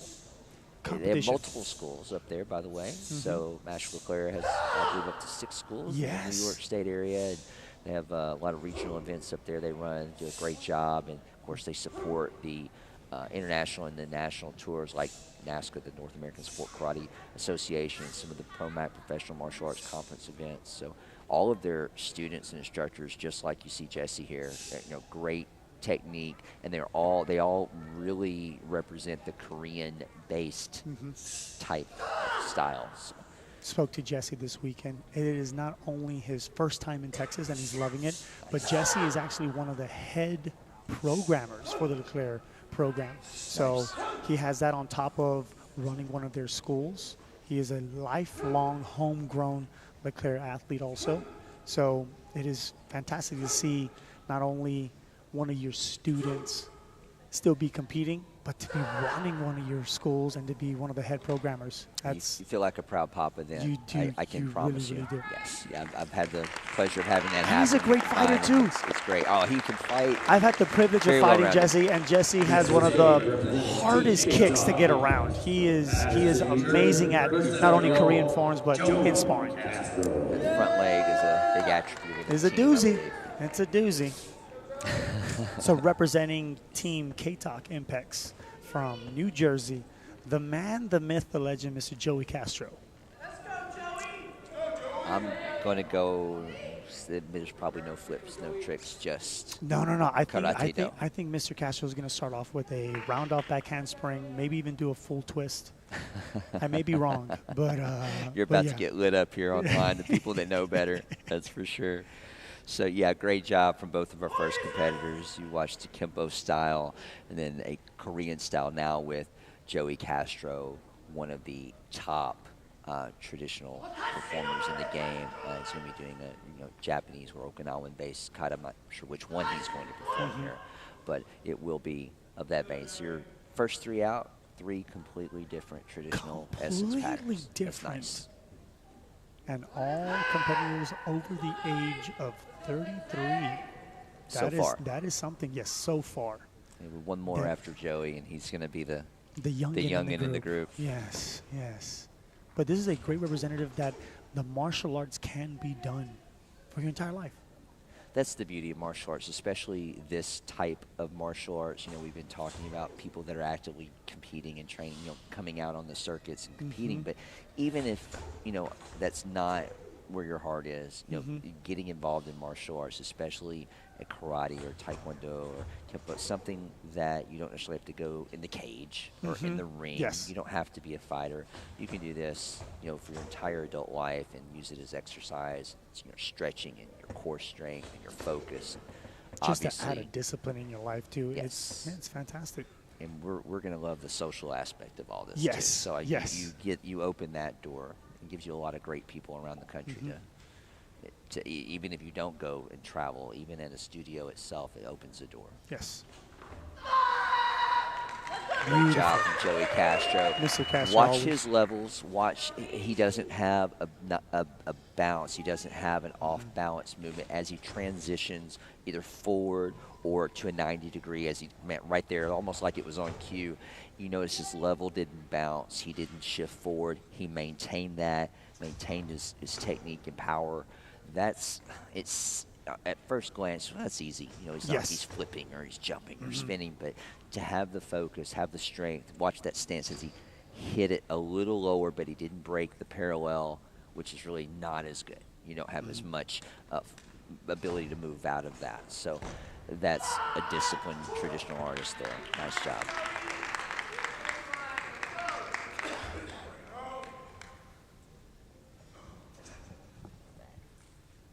I know you love the fighting, but you've got some traditional karate pedigree in you, my man. Yes, sir. Yes, sir. I have that Goju-Ryu traditional pedigree. We watched Sav and Cheeks fighting earlier. Yes. They're traditional katas. Both of them, are yes. strong. And both of them are trained by my father, by Professor Rodriguez, but both of them have worked with Mr. Castro itself also. Nice. So, Nice job, Joey. So representing that, I don't know if I want to say senior division. No. 35 plus division. Experience division. Experience division. Experience it. Knowledgeable Joey, division. Doesn't matter what age group. He's always in play to Yes. win at any point in time, having that kind of quality technique. And coming up right behind him, you did watch him earlier in the traditional weapon and then also with the team sync with his sister, but back on the stage from Sunrise, Florida. He's just 18, so he is the baby of the group, so to speak, respectfully. No white hairs on him. Diego Rodriguez Flores. So he will also be performing a Japanese Okinawan style based traditional pattern. Again, I don't know which one he's doing, but it will be of that style. So as he starts, we'll know pretty quickly which one he's doing. He'll be performing Unsu. Unsu, okay, great. If he said that, I didn't hear it, so I'm glad Yes. you caught that, sir.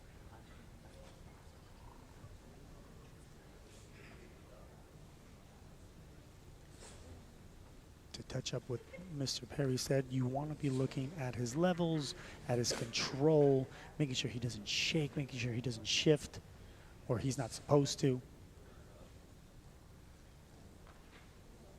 To be in that cat stance for longer than 2 seconds is torture. Which is why you'd rather just kick somebody in the head. Oh, it's so much easier to hit somebody in the face. But we always envision us being the one hitting them. Yes, And them not yes. hitting us. Oh, So yeah. depends on the reality, right? Mm-hmm. DG showing that control, that power. So with the lineup, and I'm sure some of our people that are watching this that know how competitions go. I mean, it's interesting to know, like, we saw Kempo and a Korean stylist, and then Joey Castro with a Japanese-based form, and then you're seeing this right here behind it. So the last two are of similar nature. So does that help or hurt Diego?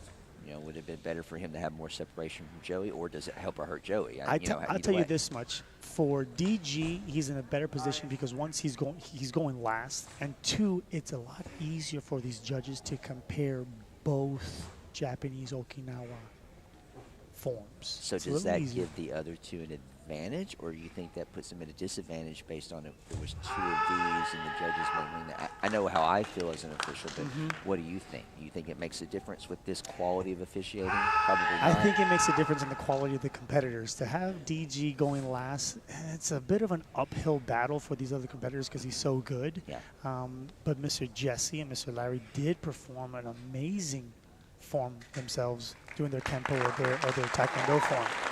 But I believe that Mr. DG has I don't want to say the easier route, but he has the easier route of all four. Again, I do not envy these judges, but I believe it is going to come down to Mr. Castro and Mr. DG. Think so? So you think those are the top two here? The top two. Okay. Let's see what the judges thought. We have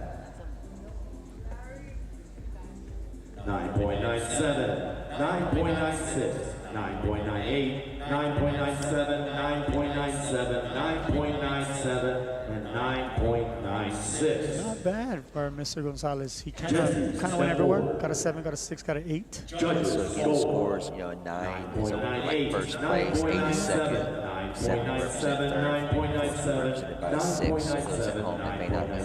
Oh, Jesse also got a 9.8, 9.7, and a 9.6. Oh, fantastic.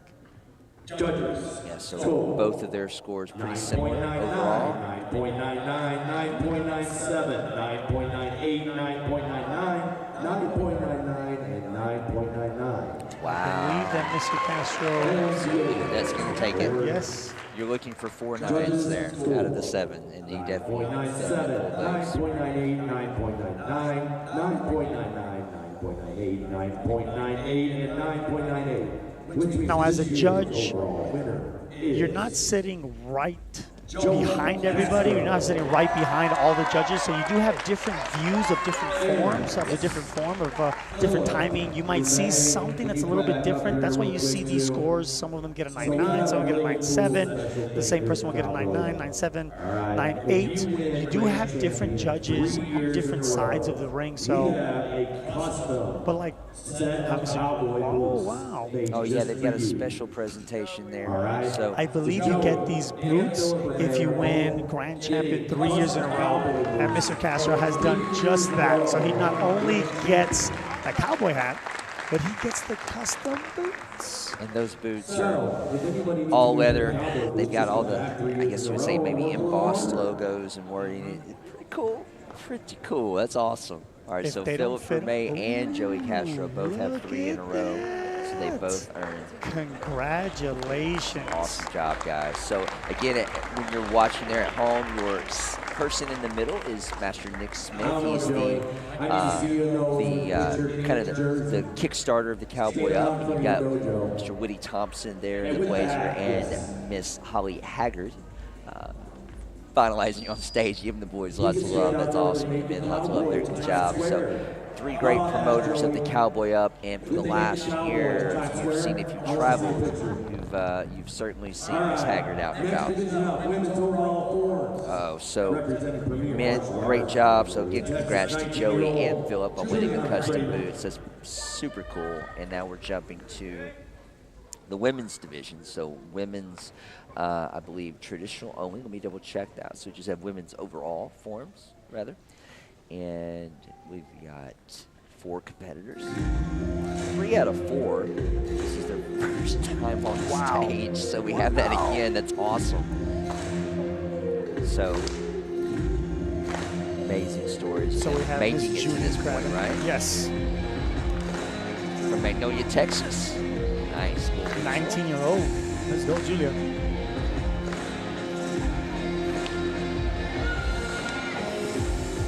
Representing Premier Martial Arts. So Juliana can demonstrate. I'm not sure if it's going to be the edge of creative or extreme. I don't have that note, but we'll see right now. We'll see right now. For those at home, if you don't know, there's various rules on what differentiates, but the creative and extreme musical forms, they all look of this nature.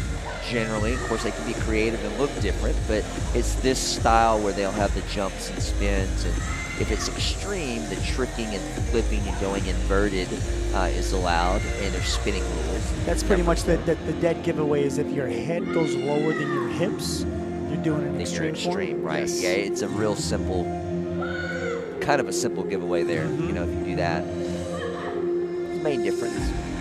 Looks like she's staying within the creative realm here. So there you go. That move could look tricky if you didn't know, but her head never went completely below the hip line. There's a butterfly that she maintained that level barely, but that's what the butterfly is. Yes. Do that. So that qualifies as her creative form. So I'm sure that the ladies coming up here will see a few different styles like we did with the traditional men, so they had some variations. So Caitlin Kowalski, yeah. Representing Team Revolution from Michigan, Roosevelt, Michigan. We last saw Caitlin at the Memphis Open in February, and she won division and was right there in the mix for Grand Championship like she is today.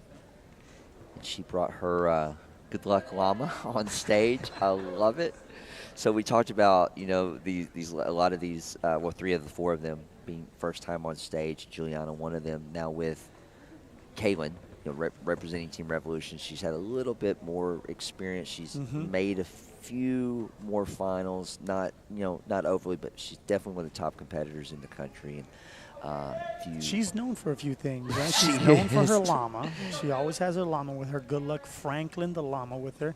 And there's, if you know her, if you've seen her, she is pretty advertised on Mad Action and on the Promac website. But if you see her, she's always got some colored contacts on. I believe right now she has. She's super into the.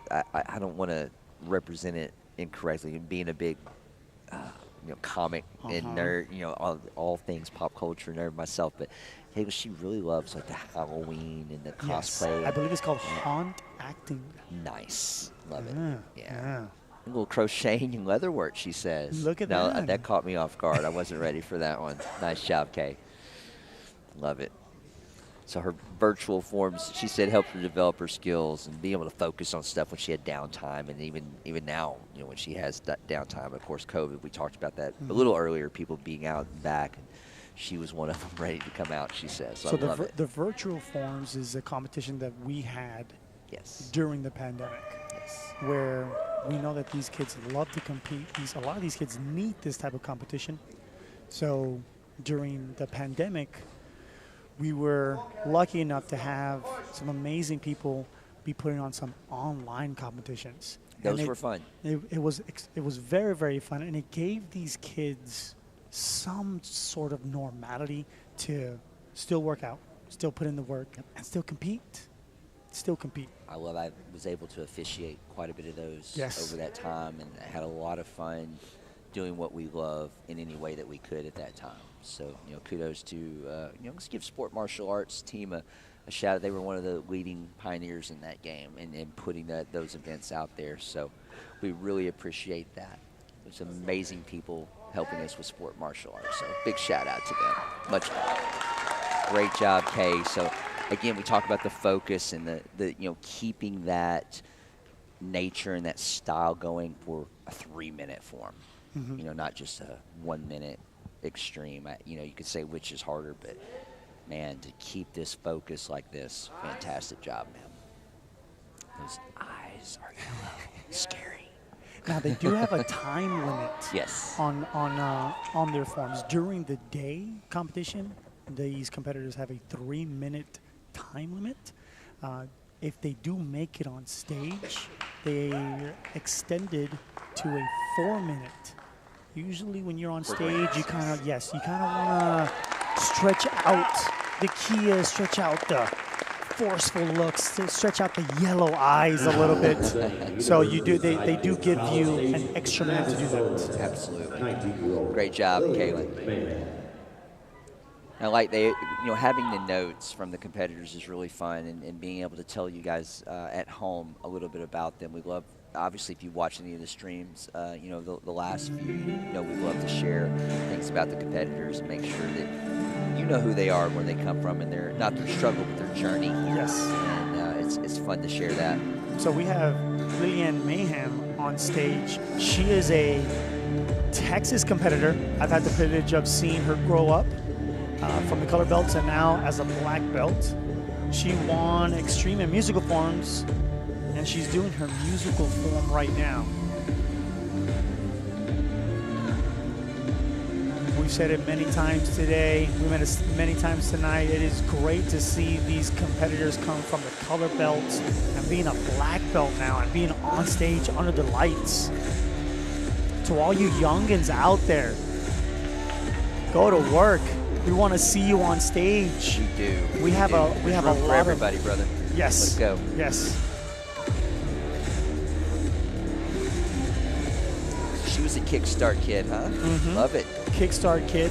And one extreme and musical today. Obviously, you said she's running the musical version, which could have extreme movements in there. Because when you do extreme, or when you do musical division, rather, anything goes. Combines them, yes. Anything goes, whether it's trad or extreme or creative. And we do see some competitors do a trad form with music. In the divisions, not just in the finals, as we expressed tonight. Yes. Great job, Leanna. Now, and she was working all day as a traditional weapons and obviously winning extreme and musical this weekend. So great job, ma'am. And so we have Chelsea Clark. Chelsea Clark is one of the staples here in Texas, one of the staple competitors, female staple competitors here in Texas. She's 30 years old. She trains out of Pedway, Texas. Mr. Pedway is a dear, dear friend of mine, amazing instructor. I believe that Ms. Clark works with the Kickstart program as well.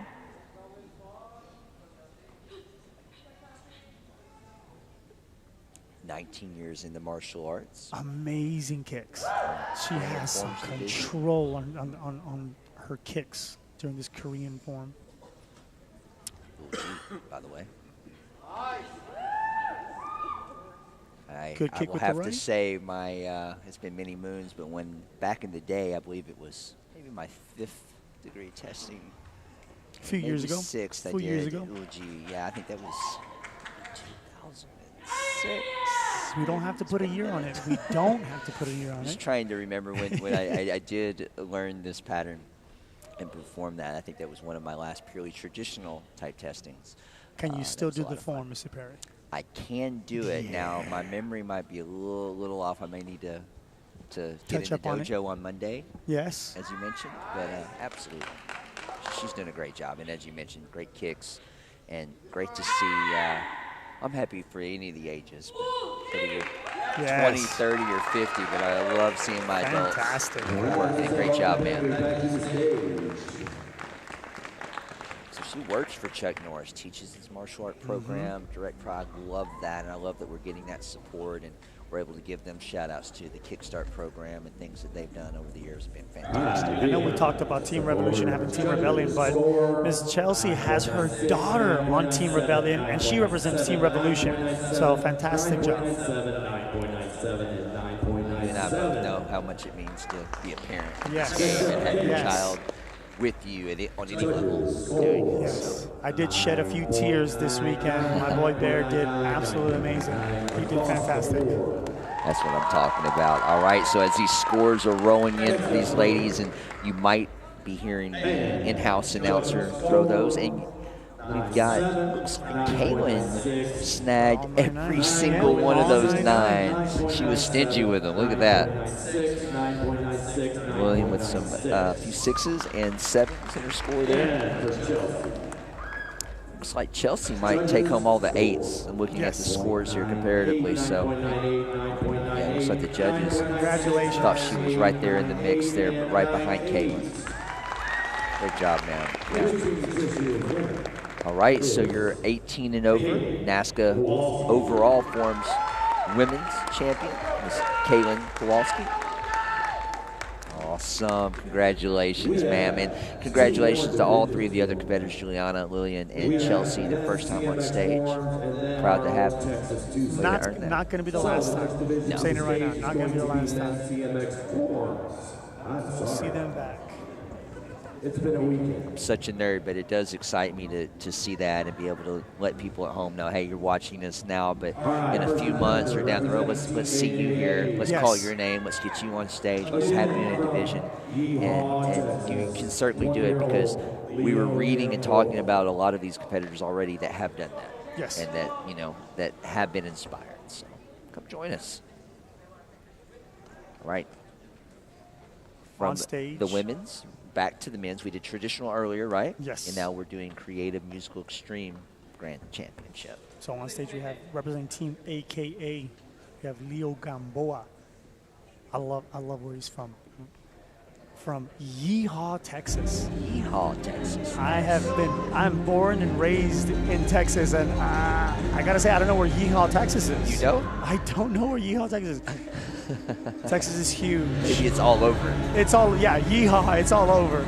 So Leo coming out with that, as you mentioned earlier, that kind of a trademark AKA style, and type of kung fu, type of kung fu creative karate. Smooth type of hard style. Well, the AKA team over the years has pushed out some of the top legendary competitors, from you could go back earlier, but even just recent sport karate history, I say the 20, 30 year stretch of Mike Chad and Matt Mullins. Micah Carnes.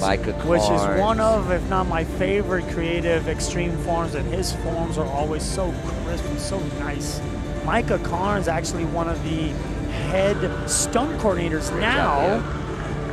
for the Marvel movies. Yes. For the Marvel movies, my goodness. A lot of our top competitors and athletes move on to be stunt coordinators, be in that world, or other things that have to do with that. And it's fantastic to see that. Not just the forms part of it, but even the fighting part of it. Now we have people in the UFC, we have people representing us in Bellator, in the Karate Combat League. Yes. So these are great stepping stones if you want to go to the Hollywood side of it, or you want to go to the actual fighting part of it.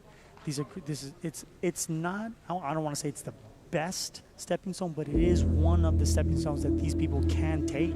I think it's absolutely one of the best, because when you're doing martial arts competition, whether you're a 7-year-old beginner, yellow belt, up to like on stage now, we've talked about Diego Rodriguez all night and being a world-class competitor.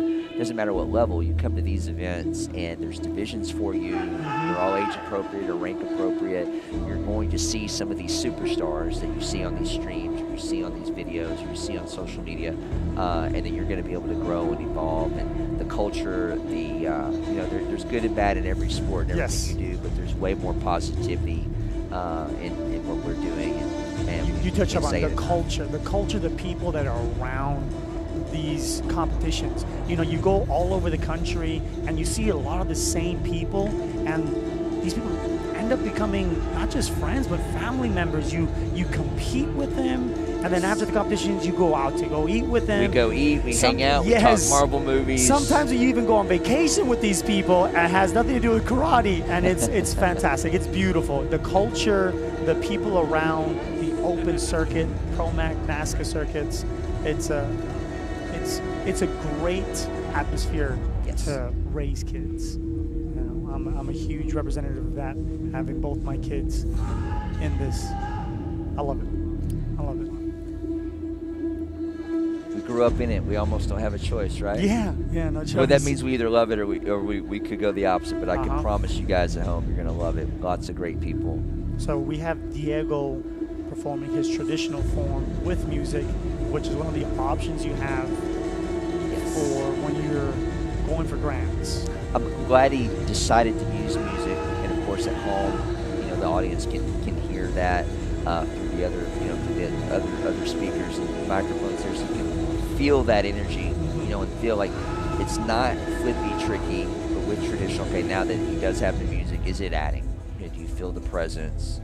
And like we had said before, he has to do his moves, he has to do his punches, his strikes, his kicks, his blocks to the music. It's not just pressing the button and going like, I'm going to do this to this song. It has to go along with it, and it just adds an extra difficulty level. It does. That was nice. Diego, great job as always. And again, you've seen him a few times tonight. He still was just as sharp as ever. So not losing any steam there. And Brennan's back on stage. So second time he's made it, and first event that he's been able to make it to the stage. So that's great. He won multiple divisions to do that. So Brennan Green, 20 years old, out of Toledo, Ohio. Representing Team Evolution.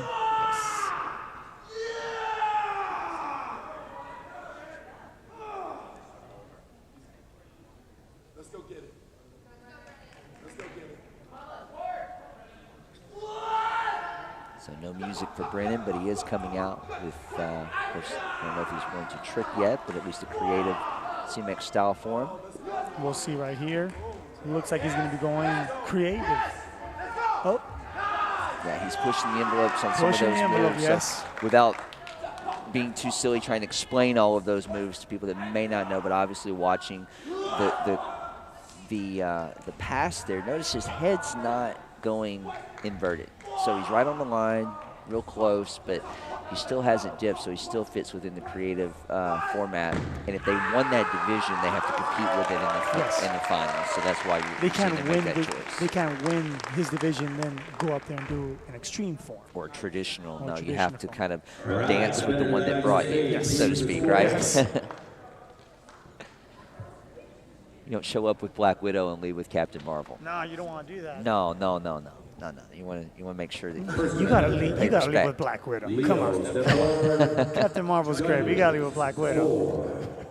I mean, I don't know why we can't all go home. We could all go home. Yes. Yeah, sure. Yes, sir. Yes, sir. We can continue to be friends together. Yes. All right, and great scores for Leo with 9.7s, 9.9s, and he took a 9. Awesome. 9.98, 9.99, 9.99, 9.99, 9.99, 9.99, Love it. So Diego pulling all of the other 9s. Yes. So, right. So, hey, Leo, again, we're kind of giving those shout-outs, but great job to Leo for doing so well, pulling one of those from one of the judges. Brennan, great, clean, creative performance, but not enough to overcome Diego's dominance over 9 9s. Oh, man. Yes. What a night for that family, right? Nice job. His mom, Miss Caroline Flores Rodriguez, must be so proud having 2 champions. I mean, nothing new, right? But having 2 champions in the house, they're doing a fantastic job. Oh, you know it. Yeah, great division, great representation from all 3 of those young men. So absolutely love that. Hey, we are getting close to the finale of the show. We've got a few things coming up here, so stay tuned. Let us know what you think about these fights. We have Texas Two-Step. Texas Two-Step. This is something unique to the Cowboy Up. So it's a tag team match. You have 1 male, you have 1 female on each team. We have 2 Team Revolution teams coming to the stage. So both of them are Revolution teams. Yes. So they were deep this weekend. Yes. Right? Team Revolution really showed out, really represented greatly on all aspects that we've seen tonight for when it comes to traditional forms, musical, weapons, and youth sparring and adult sparring. So Team Revolution is doing something right. Again, kudos to Mr. Lovelace and the team for representing A, and Philip Brume and Joey Castro walking by the boot. Champs. Great job, guys. Boot champs. Boot champs. That's right. Champ, boot champs. So some of the audience giving love to the different competitors in the team. That's right. Thank you guys for giving them love and continue to encourage them. So we appreciate that. So again, with the Texas two-step, it's 2 90-second rounds, and you've got Team Revolution West versus East as they've been designated. So you're going to have the females fight each other, and the females can tag out whenever they want. If one person tags out, the other has to, right? The other has to, okay. Yes. Now, there could be a time where the females or the males stay in the ring for a little too long. Yep. We will heal a bell, or we'll heal a yell or something to let the fighters know, okay, switch out. It's been too long. Yes. You want to have both fighters go in and out, in and out. Now, it's strategic because if your fighter is winning or losing, you could keep them in, or you could just, or the other fighter could say, tag me in, tag me in, tag me in. So we have a score, nothing. Got no calls. Now these two ladies fought each other earlier in the night. Jimena taking that W, taking that Grand Champion Award.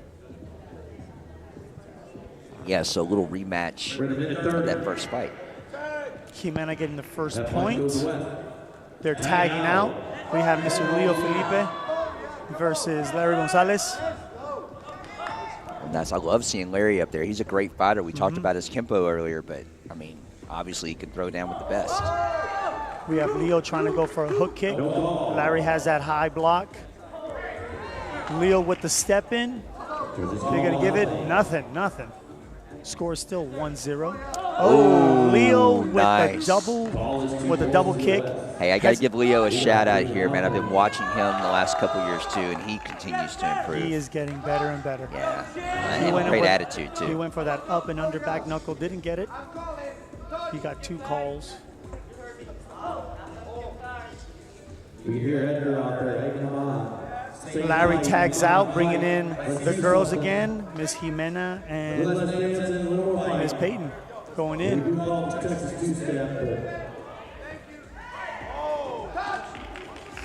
Couldn't tell there. Yep. Score is 4-0. Jimena and Leo. Step-in score there, I bet. There you go, Peyton. No. Oh, yes. Oh, yes. Yeah, she got it. Peyton getting on the board. Ooh. Jimena getting it right straight back. She pulls it right back. Nice. Leo and Larry back in.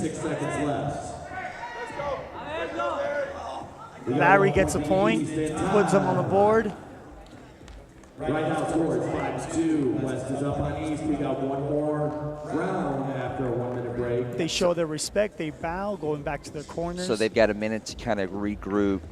Now, in this position, in this position, Larry and Peyton have to be talking, okay, who's scoring points? How are we scoring points? Let's keep it up. You're down. You got 90 seconds. I want to see Larry and Peyton come in with a little bit more pressure. If I was their coach, I'd be telling them throw a lot more side kicks to the hip. Jimena is scoring with the step-in reverse, with a step-in back punch. So to counter that, you want to have that, you want to stick that leg out right in front of her, so she doesn't have the option to come in with the punch. And Larry just has to kind of bring it to Leo. He was bringing it the last clash that they were going in, and it was kind of working. He got that point with that step in. So, do you think Leo is going to try to expand that lead right here? He has to. He has to. So I expect them to meet in the middle. Leo wants to expand that lead, and Larry has to be going forward. Leo is Larry is one of those fighters that could go right and left. Like I tell my students, I feel that Leo took off a little too. Oh, nothing. Missed it. Leo does have that crazy leg. Does he get that kick?